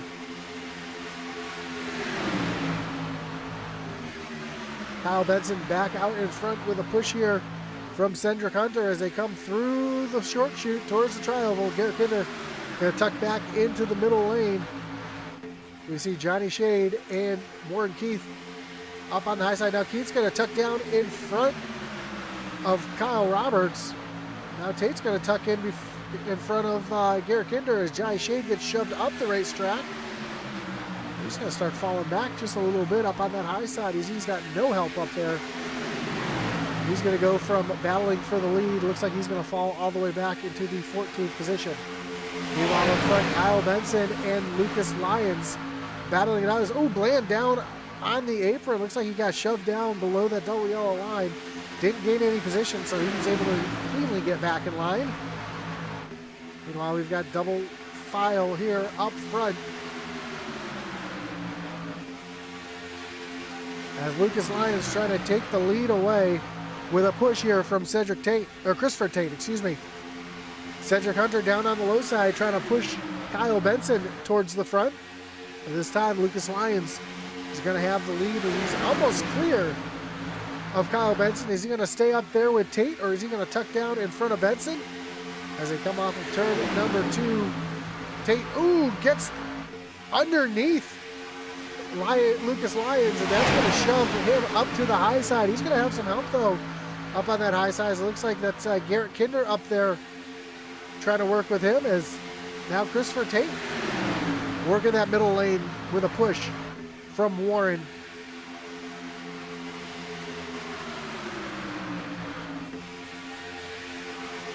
And just like that, as we said, it's just that fast. You can go from running for the lead and then find yourself back in 13th or 14th place. We saw it just happen to Johnny Shade. Shade back up in 7th now as he's trying to work his way back towards the front. He's coming to give a push here to Christopher Tate. And both Johnny Shade and Tate working together here. They both caught up in incidents here tonight. Now they're seeing themselves back for the lead. Tate was caught up on an incident in lap number 1. The one that took out Coffey in Cunningham was involved in that one as well on lap 1.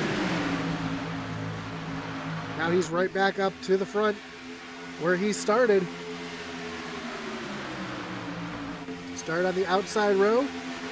Now he's finding himself in the lead with a push here from Johnny Shade. Just 23 laps to go here from Talladega. Intensity about to start ramping up. We're seeing new players up towards the front here. The 7 of Stephen Harlow up here at the front. See Matt Jorgensen, who was caught a lap down earlier. Now he finds himself right here in the mix, back in the 8th position. Kyle Roberts running back up on that high side, trying to make something happen. As they are quickly approaching another lap car, that looks like it might be, I think that's the 92 of Timothy Stubblefield they're coming up on quickly.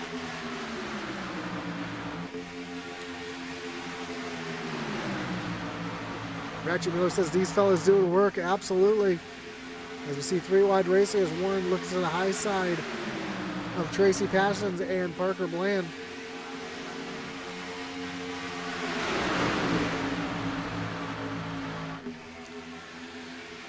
We're going to have to get back to 2 wide though. He's going to tuck down, knock down.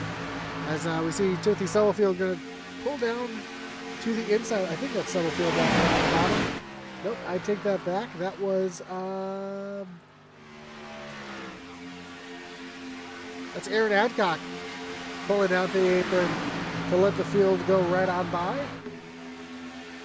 Aaron Adcock currently running back in the 38th position.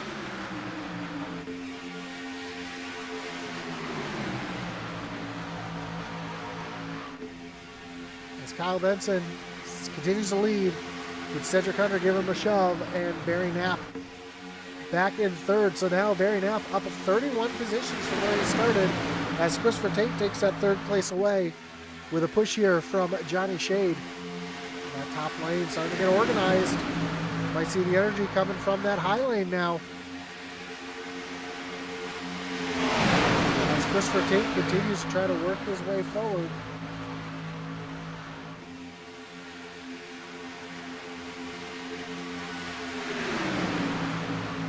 As I said earlier, Garrett Kinder right there, 3rd in line on that high side. We expected to see him here towards the end.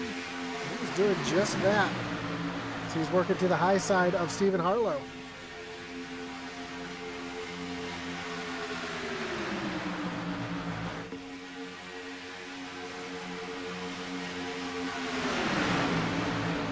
Benson continues to lead here with Cedric Hunter doing the blocking for him.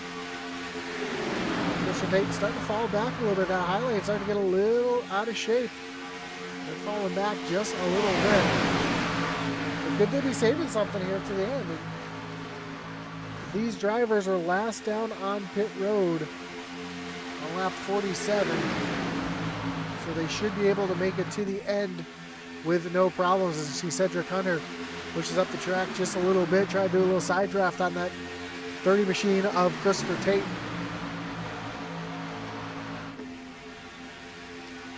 Side-by-side action here as Tate now works to the high side of Hunter, trying to make something happen. A little further back, we see some drivers, again, who had some issues earlier on.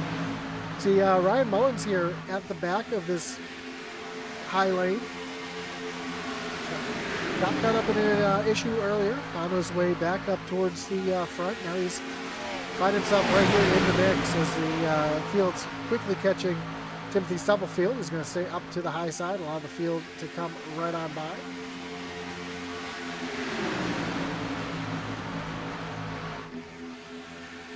Saw Christopher Tate using a little bit of the draft there from Stubblefield, trying to pull back alongside, and he has now pulled himself alongside the 70 of Kyle Benson as they make their way through the tri-oval. Coming to 18 laps to go.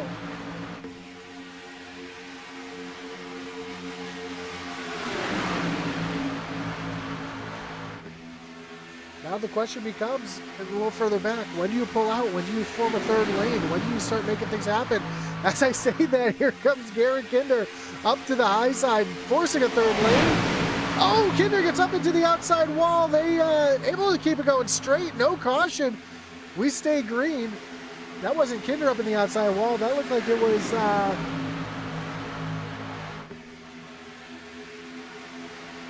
Lyons up in the outside wall. I don't think Kinder actually caught any of that outside wall. We'll take a look here as the field comes by if the right side of that machine has any damage.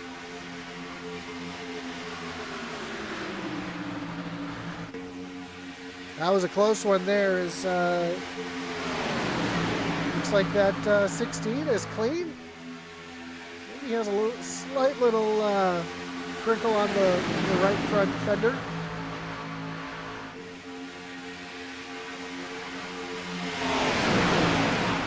Right now able to get it going as we got battles up at the front. Johnny Benson still leading. Here comes Stephen Harlow up on the high side. He's getting a push here from the 72 of Shane Loveridge. Christopher Tate's fallen all the way back into the 6th position. How about Parker Bland now up into the 3rd position?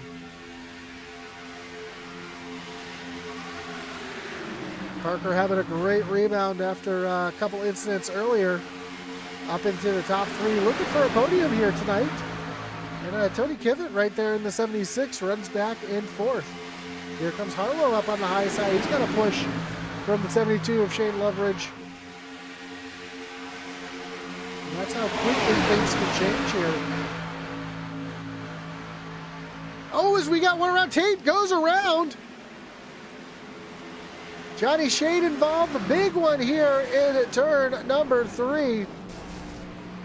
Tracy Pasch's involved. We see the 8 of Brad Titus involved.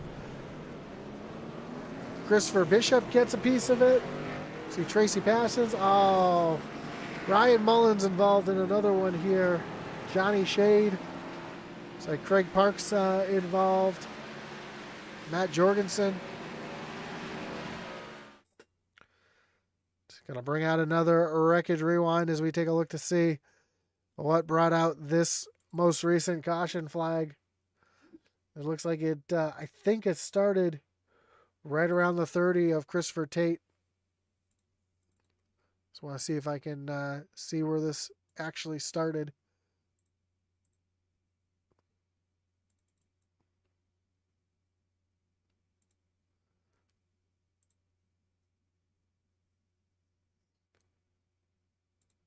Bear with me just a moment as we try to figure out exactly where this incident started.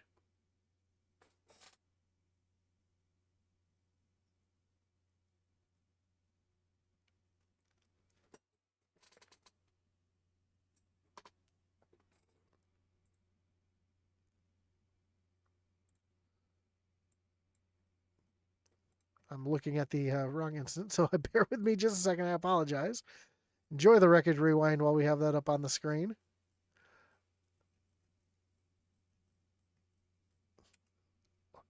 A lot happened here, so we're trying to find exactly where this one started here.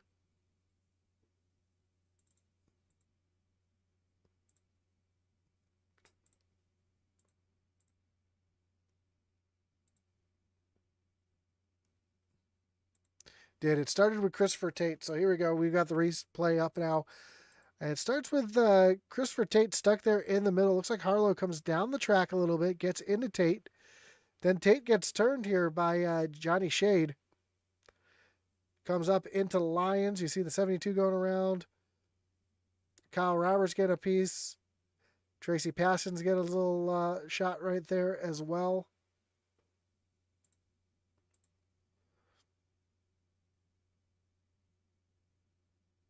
.15 comes up the track hard into the outside wall. There's Mullins getting through, caught up in this as well. I think a great view of this will probably be from Garrett Kinder's view, because I know he might have got a little piece of this one as well.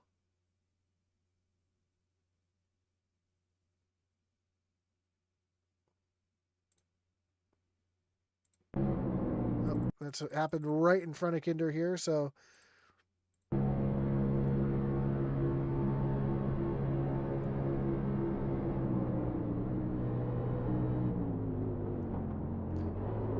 Kinder making heavy contact there with Johnny Shade. Actually, Kinder's car doesn't look too bad, so should be able to continue on.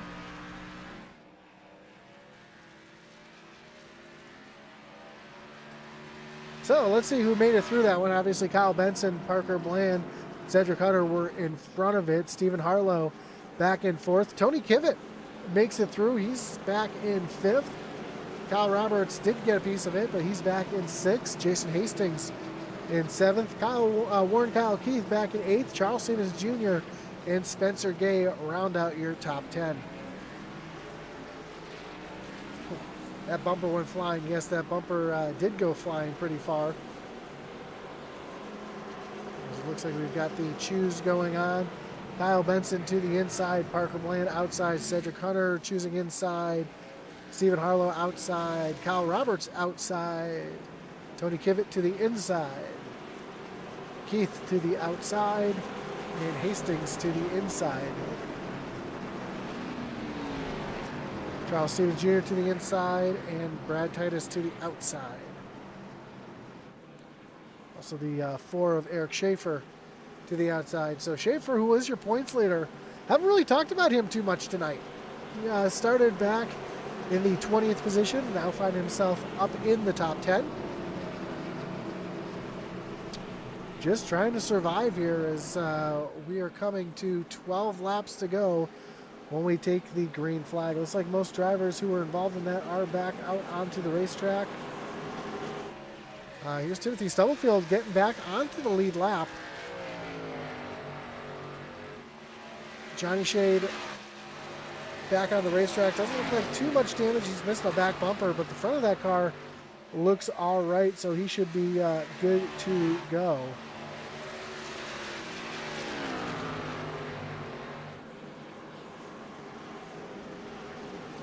Do we have overtime in this series? We sure do. We have 3 attempts for a green-white checker finish here if it comes to that.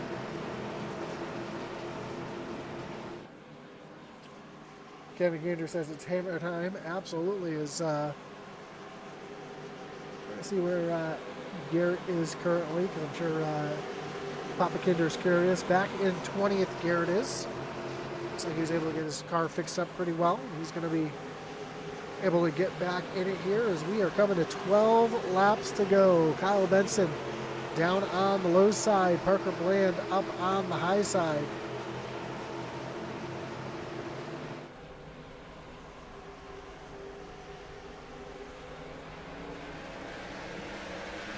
Green flag is in the air. We are back racing.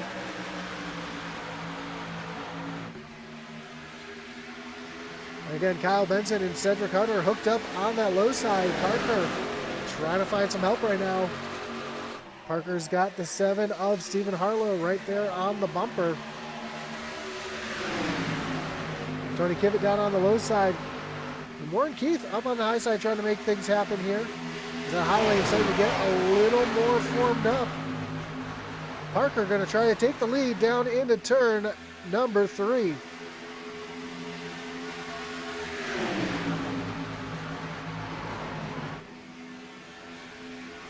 Caution is out again. It looks like, oh, more hard impact here for Lucas Lyons, who's involved in it. Looks like the 5 of Jorgensen involved here as well.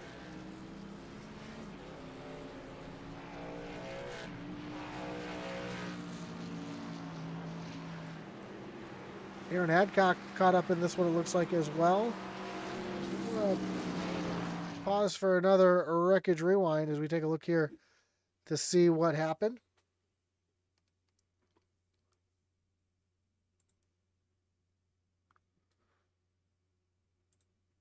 Ooh, contact there. Let's rewind this one a little bit to take a little better view here. So you see Lyons stuck there in the middle, Jorgensen to the outside, and that's Spencer Gay down on the low side. Lyons just pushes up the track, comes up into Jorgensen, who comes down into Spencer Gay. They come up the track into Aaron Adcock, who makes hard contact with the outside wall. Aaron Adcock goes up and over on his side. So doesn't Spencer Gay up and over on his side. You see Chris Tate down there through the grass. Garrett Kinder making his way through the grass as well.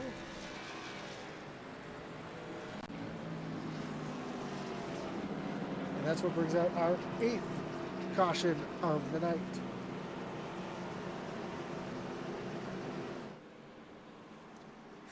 Shane Wise says, man, our bill for sheet metal on Monday isn't going to be pretty. Yeah, we're going to have to hammer those fenders out, they said, for sure. So we are at 10 laps to go, and let's pause once again for a word from our series sponsor.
So coming to 9 laps to go here. Lights on the pace car should be shutting off next time by. Kyle Benson is your leader over Parker Bland, Cedric Hunter, Stephen Harlow, and Kyle Roberts. And in the chat they're saying that most of these race shops are going to look like a junkyard. Pretty sure you ain't got enough hard luck awards, but Aaron Adcock definitely deserves it. Yeah, you know, Aaron Adcock looks like he's been caught up in about 3 or 4 of them here tonight. And I believe that machine is done for the night as he is sitting down on pit road, missing a right front wheel. So yes, that car would definitely be done for the night. Tough break for Adcock, who I know always runs well here at the super speedways.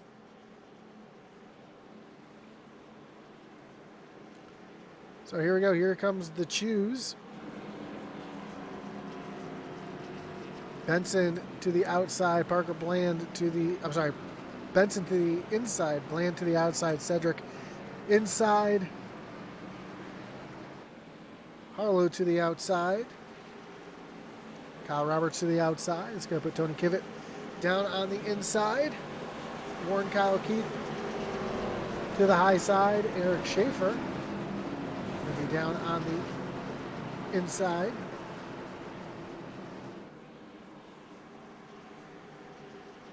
Brad Titus to the outside. Charles Stevens Jr. Currently back in 10th, down on the low side. We'll see if he's able to make something happen here in these final 8 laps.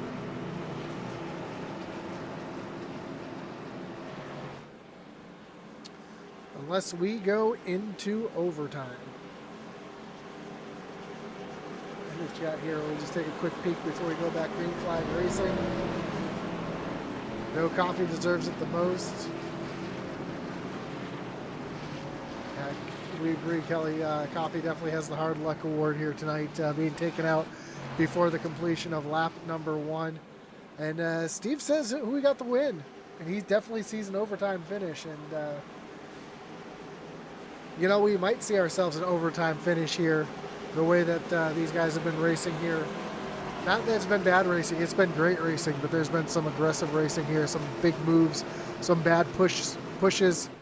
We'll see here who is able to get themselves up to the lead, as Kyle Benson and Parker Bland going to lead the field back to the Geico restart zone.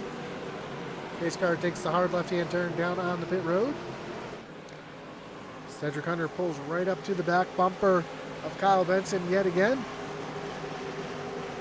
Stephen Harlow needs to get on the back bumper of Parker Bland as they come to the Geico restart zone. And the green flag is back in the air. Coming to 8 laps to go, and big jump for Kyle Benson and Cedric Hunter. Unfortunately, that is not what you want to see here at Talladega. as we see Parker Bland and Steve Harlow nose to tail. Here comes Kyle Roberts and Warren Kyle Keith trying to get Parker up on the high side, moving him forward.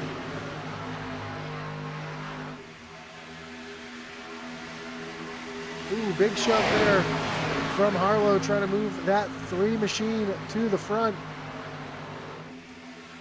As they come through turns 3 and 4, Parker had to check up a little bit and get a little sideways. Ooh, big move for Kunkel, who goes from the high side to the low side. Able to find a hole to stick that machine in. We have just 7 laps to go when they cross the line this time.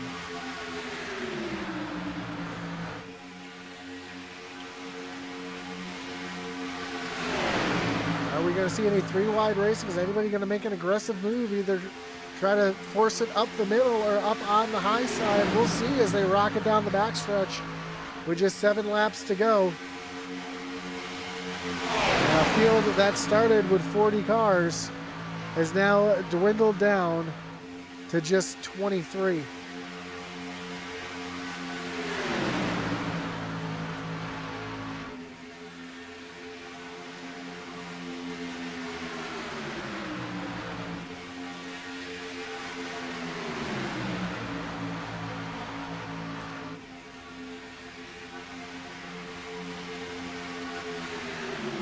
Six laps to go. Hard racing up to the front. Kyle Benson, Parker Bland still continue to be side by side.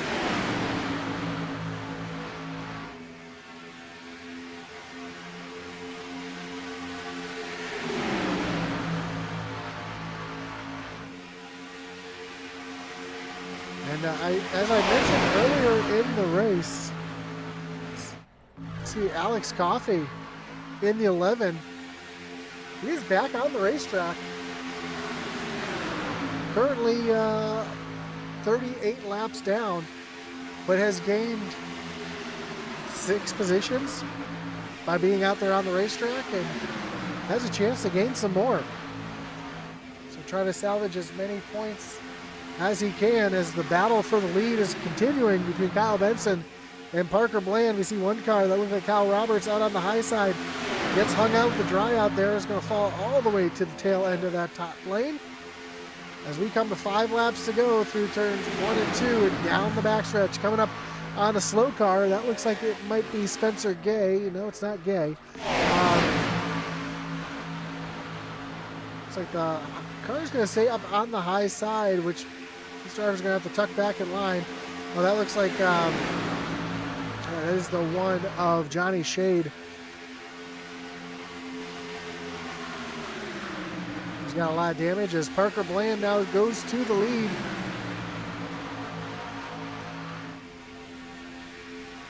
And then Bland looks like he's going to lead this lap as they come down to 4 laps to go.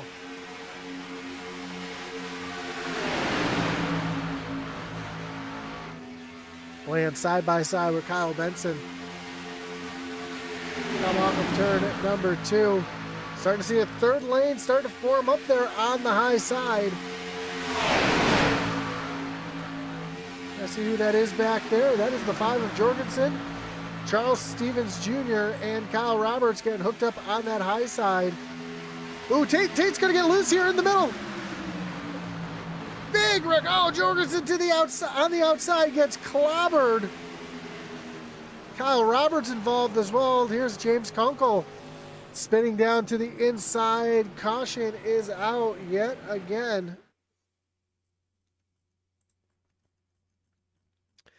And that started with a big wiggle from Tate right there in the middle.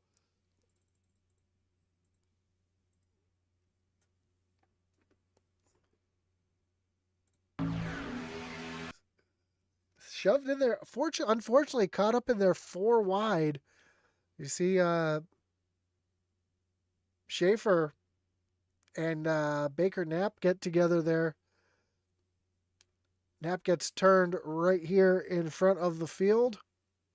Comes down into Schaefer, who gets right hooked straight up the track.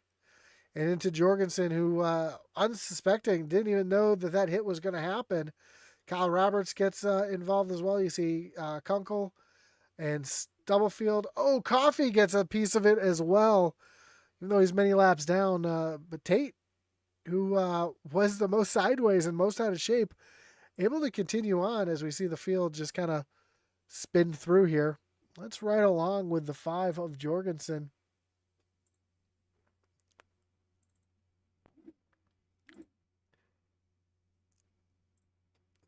And we'll see just how fast this happened. That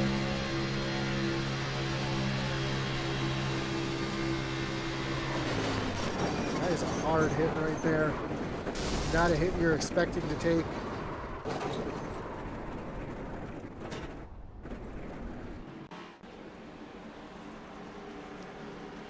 So a couple drivers coming down pit road. Dalton Tucker, Timothy Stubblefield on pit road.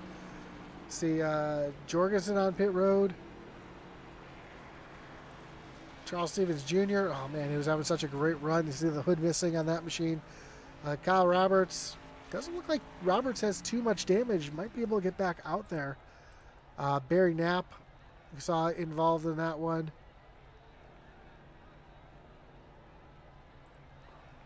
Dalton Tucker got a little bit of damage. Garrett Kinder on pit road and off of pit road was able to avoid it. I think he was just coming down and getting some damage fixed up on that machine.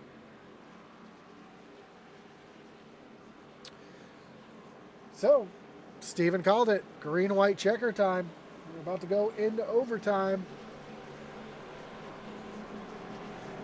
Cody Kinsey says rip 4. Yeah, they... Ford definitely took, Eric Schaefer definitely took one of the hardest hits in that incident. And being reared right up the track into oncoming traffic.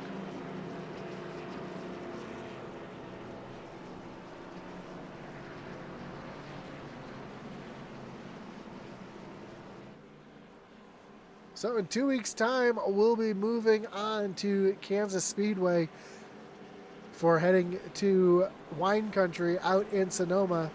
We're doing some short track racing down in North Wilkes-Barre. So the next 3 races are going to be exciting. So tune in right here on Intensity Broadcasting for the next 3 events. We saw the points coming into tonight, which is going to be shooken up quite a bit here tonight. Eric Schaefer was your points leader coming in. Unfortunately, we saw him get caught up in that last incident. So Alex Coffey was sitting back in second. He got wiped out on lap number 1. But trying to gain as many points as he can still out there on the racetrack. So this is about to get exciting.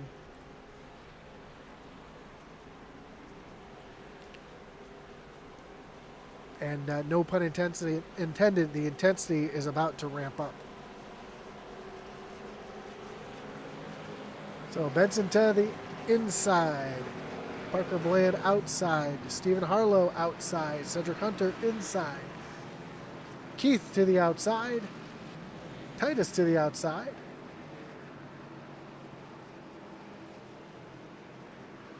Jason Hastings to the inside. We saw the 76 of Tony Kivitt to the inside as well.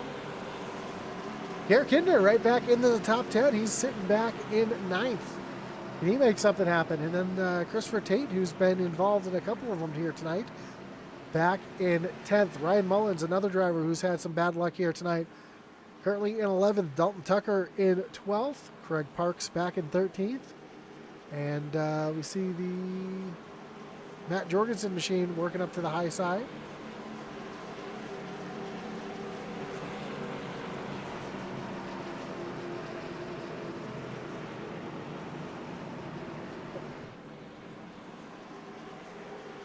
This will be fun. Can we do just one green-white checker? I don't know, Steven. I think we're going to see a few. Might take 2 attempts. It might take all 3.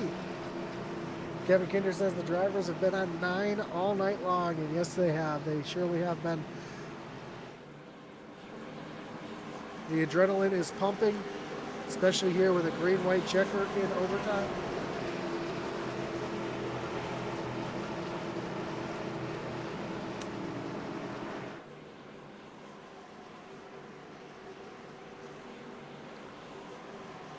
It's all about who's going to have the best jump here. As Kyle Benson Going to lead the field down to the Geico restart zone. Parker Bland to the outside, and Cedric Hunter going to be right on the bumper of Benson.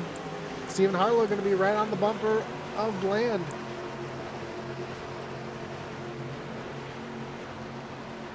As the field makes their way to the Geico restart zone, 2 laps to go here at Talladega Motor Speedway. Who's going to get it done here?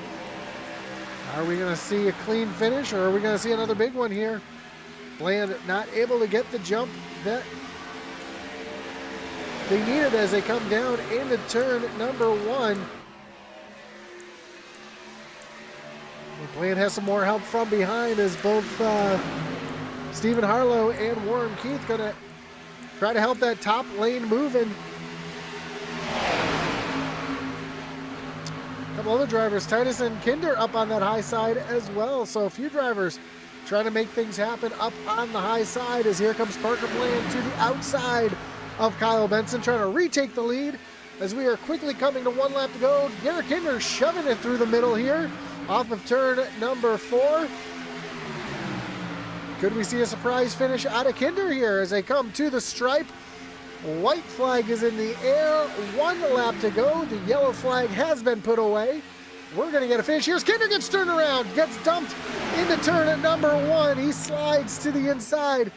We stay green, though, as the yellow flag has been put away.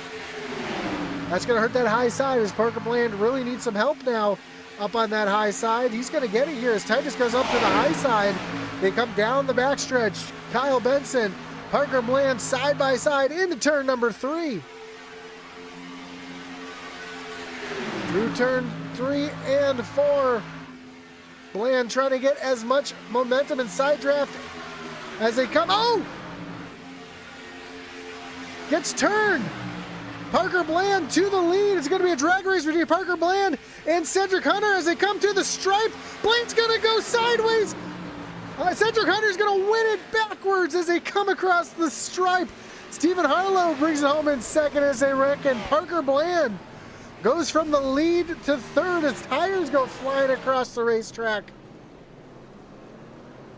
What a finish as Cedric Hunter gets turned around and gets the win backwards. Look at that right front tire. It is not even attached to the hub.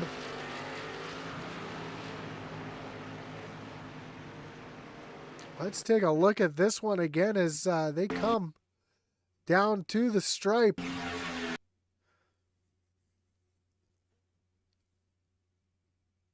We see Parker Bland up on the high side. Harlow trying to give a shove to Bland. Bland gets a little loose there. Oh no, it's Kivett comes up the track. Makes some contact. Harlow just, I'm trying to see exactly where it all went wrong. There it is. Kivett comes up the track into Harlow. Harlow catches Bland just a little awkwardly. Goes sliding down, catches Cedric Hunter as they come across the stripe. And, man, if you're going to win one, that's the way to do it. As we see Hunter coming across the stripe sideways. Not a car that looks like it should have won the race with the way that front tire is. But man, he's gonna make try to make his victory or his donuts here and see if that right front tire stays on. I don't think that car is gonna pass inspection though.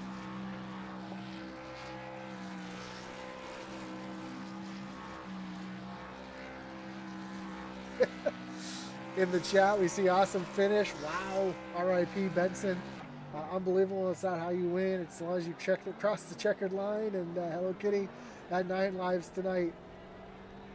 And yes, Stephen Stepson did say that Hunter was going to win this race here tonight. And he is right there at the top of the leaderboard. So let's take a look at our final results.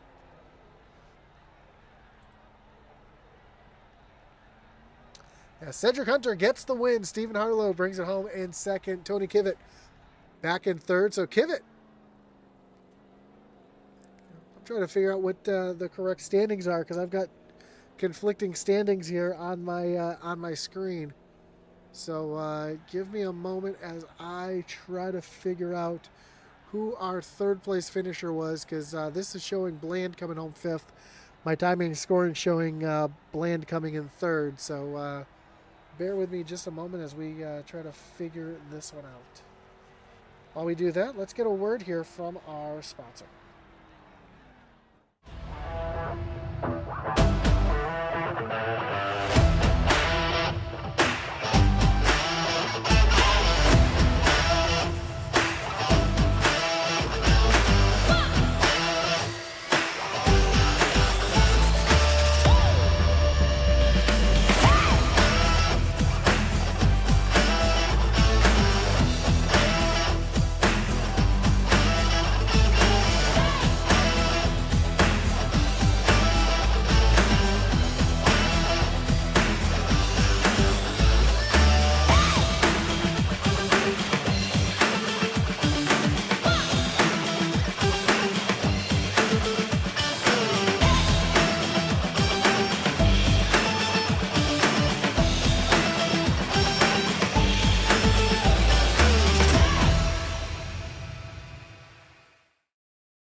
So just have verified the standings, and Cedric Hunter does get the win.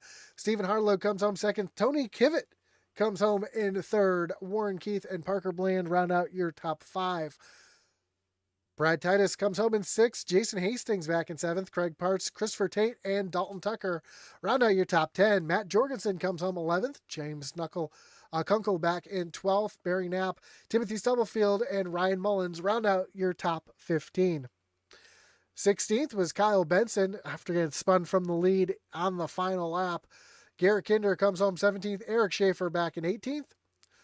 19th was Johnny Shade. Then Spencer Gay brings it home position number 20. Charles Stevens Jr. 21st. Jacob Jorgensen comes home 22nd. Kyle Roberts, Lucas Lyons, and Tracy Passions round out your top 25. Shane Leverage comes back in 26th. Tucker Rhodes 27th. Chris Bishop 28th. Victor Fluger and Josh Lokovich your top 30. Justin Hendry 31st. Craig Lothenschlager 32nd. Alex Coffey bringing it home in 33rd. Aaron Adcock, Brandon Banks your top 35. 36 Daniel Cunningham. Blaine Wilson 37th. Jesse Whittington back in 38th. Dakota Wilson and Steven Steipen coming home in the, I'm sorry, I pronounced that wrong. Stempen comes home in 40th. If I'm saying that wrong, just let me know, and I apologize for the name. But let's see if we can get a word with our top three here tonight. Starting with your third place finisher, Tony Kivett.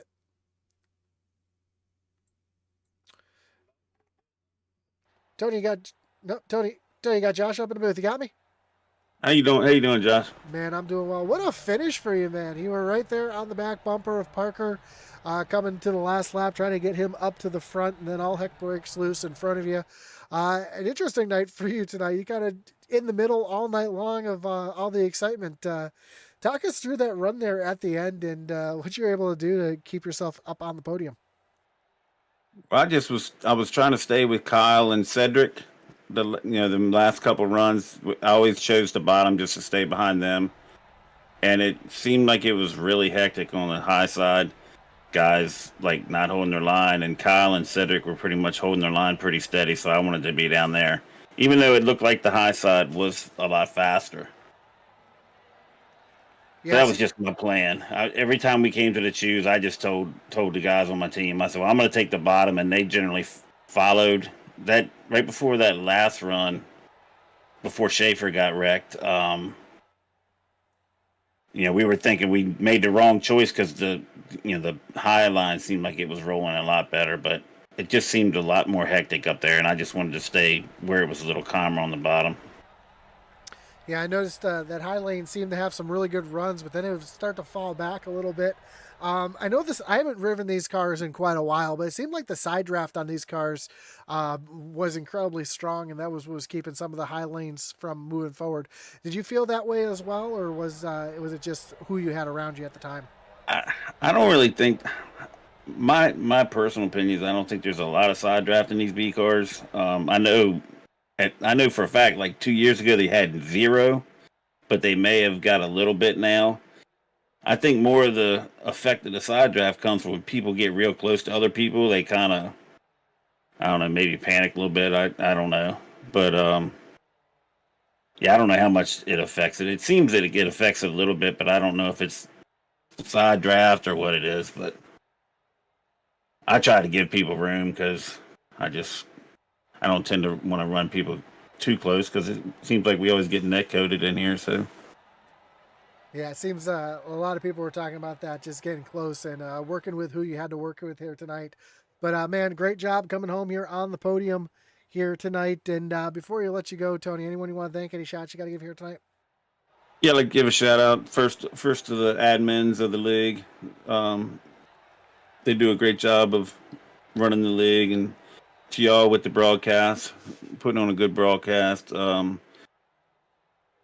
Simrap Markets for their support of the league, MPI, and especially I want to give a shout out to all my teammates at Drink Bros Racing. We have a great time racing with each other in all these leagues and officials, and oh,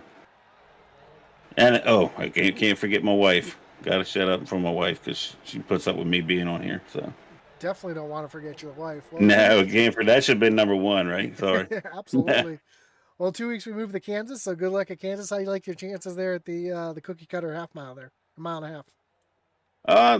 I think I'll do pretty good there. I'm not the best. I have to work on running the high line. I pretend to like I tend to like run the bottom of the track more. So we'll have to see. I'll have to get in some practice sessions and run close to the wall. I'm not too good at running the high side, but we'll see. Well, good luck in 2 weeks, and hopefully we'll talk to you again soon. All right, thank you. Have a great night. All right. That's your third place finisher, Tony Kivet. Let's bring in your second place finisher, Stephen Harlow.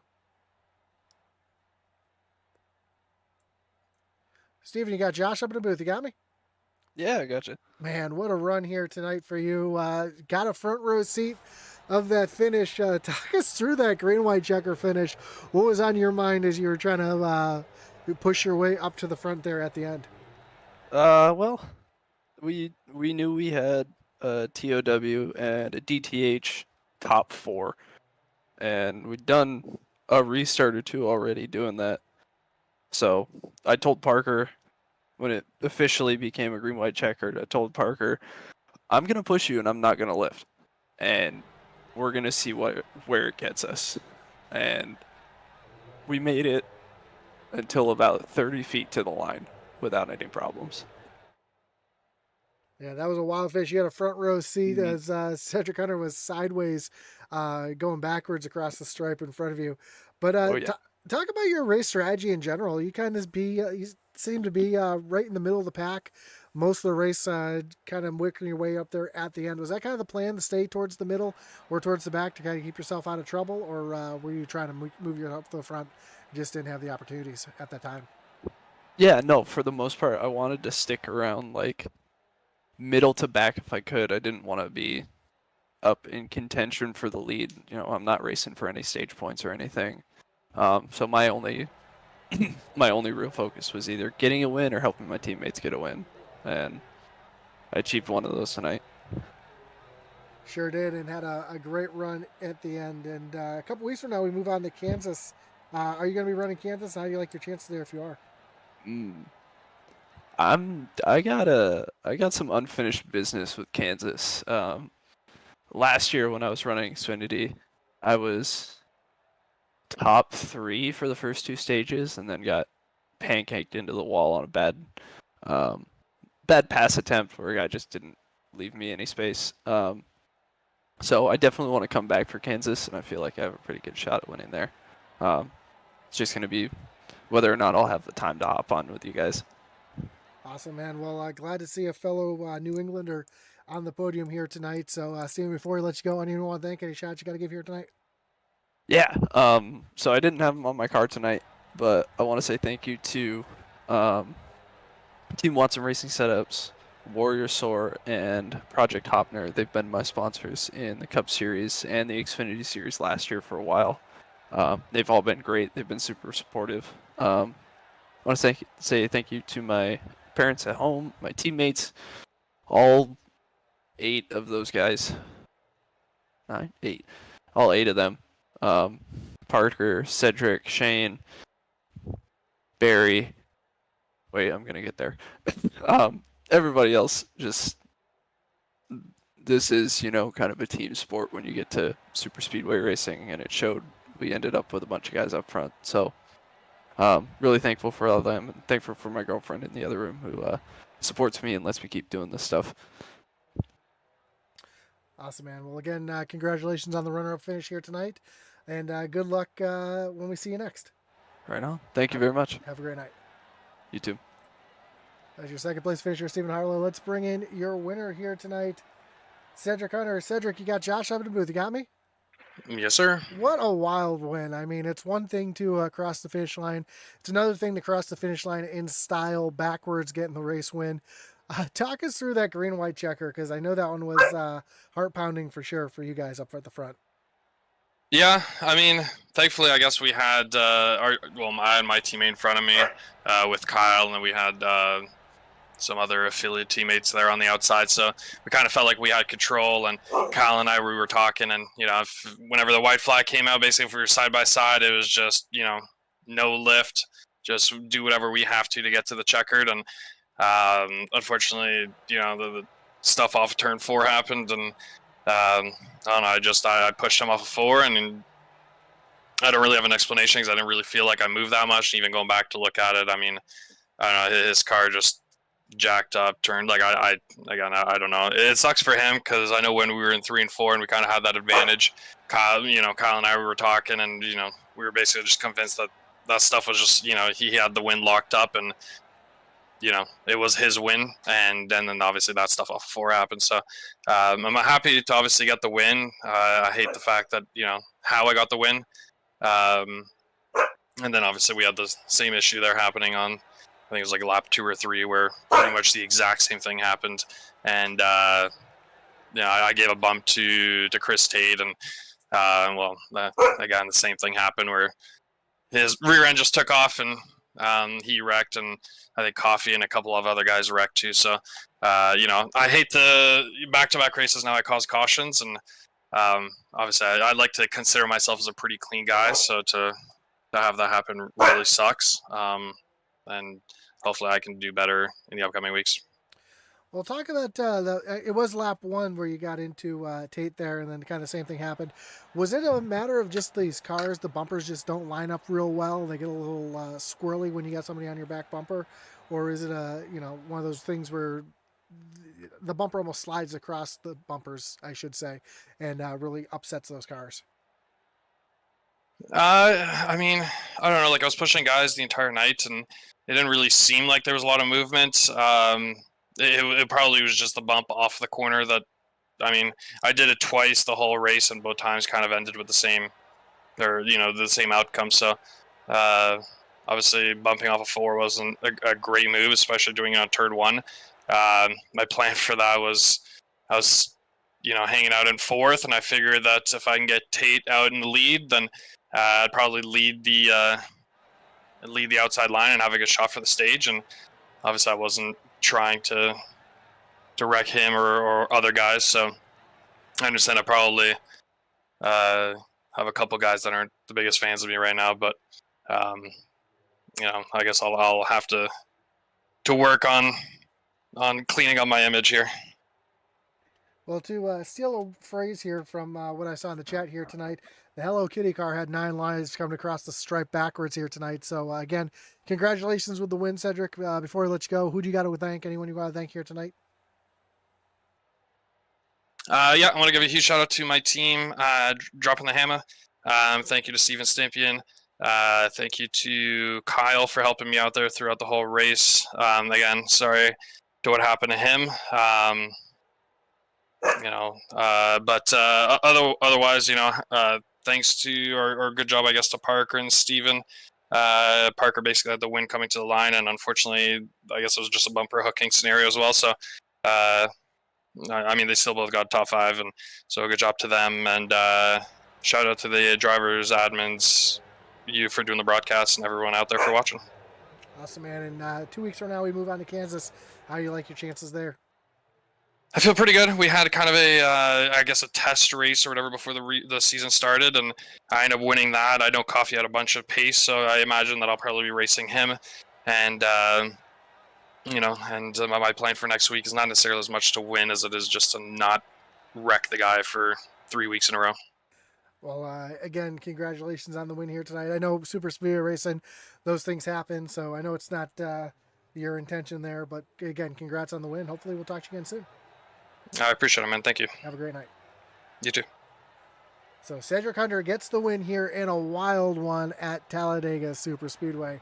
Again, we move on to Kansas in 2 weeks here on Intensity Broadcasting. So don't forget to hit that like button, follow, and subscribe so you know when we go live there in 2 weeks. Of course, don't forget to check out our other races here on Intensity Broadcast, including our Tuesday night doubleheader with the Doghouse Racing League and the SCSRA. And Thursday night, we've got Thunderstruck. It's going to be a great time here on Intensity Broadcasting. So hit that like button, follow, and subscribe for all the great racing here on Intensity Broadcasting.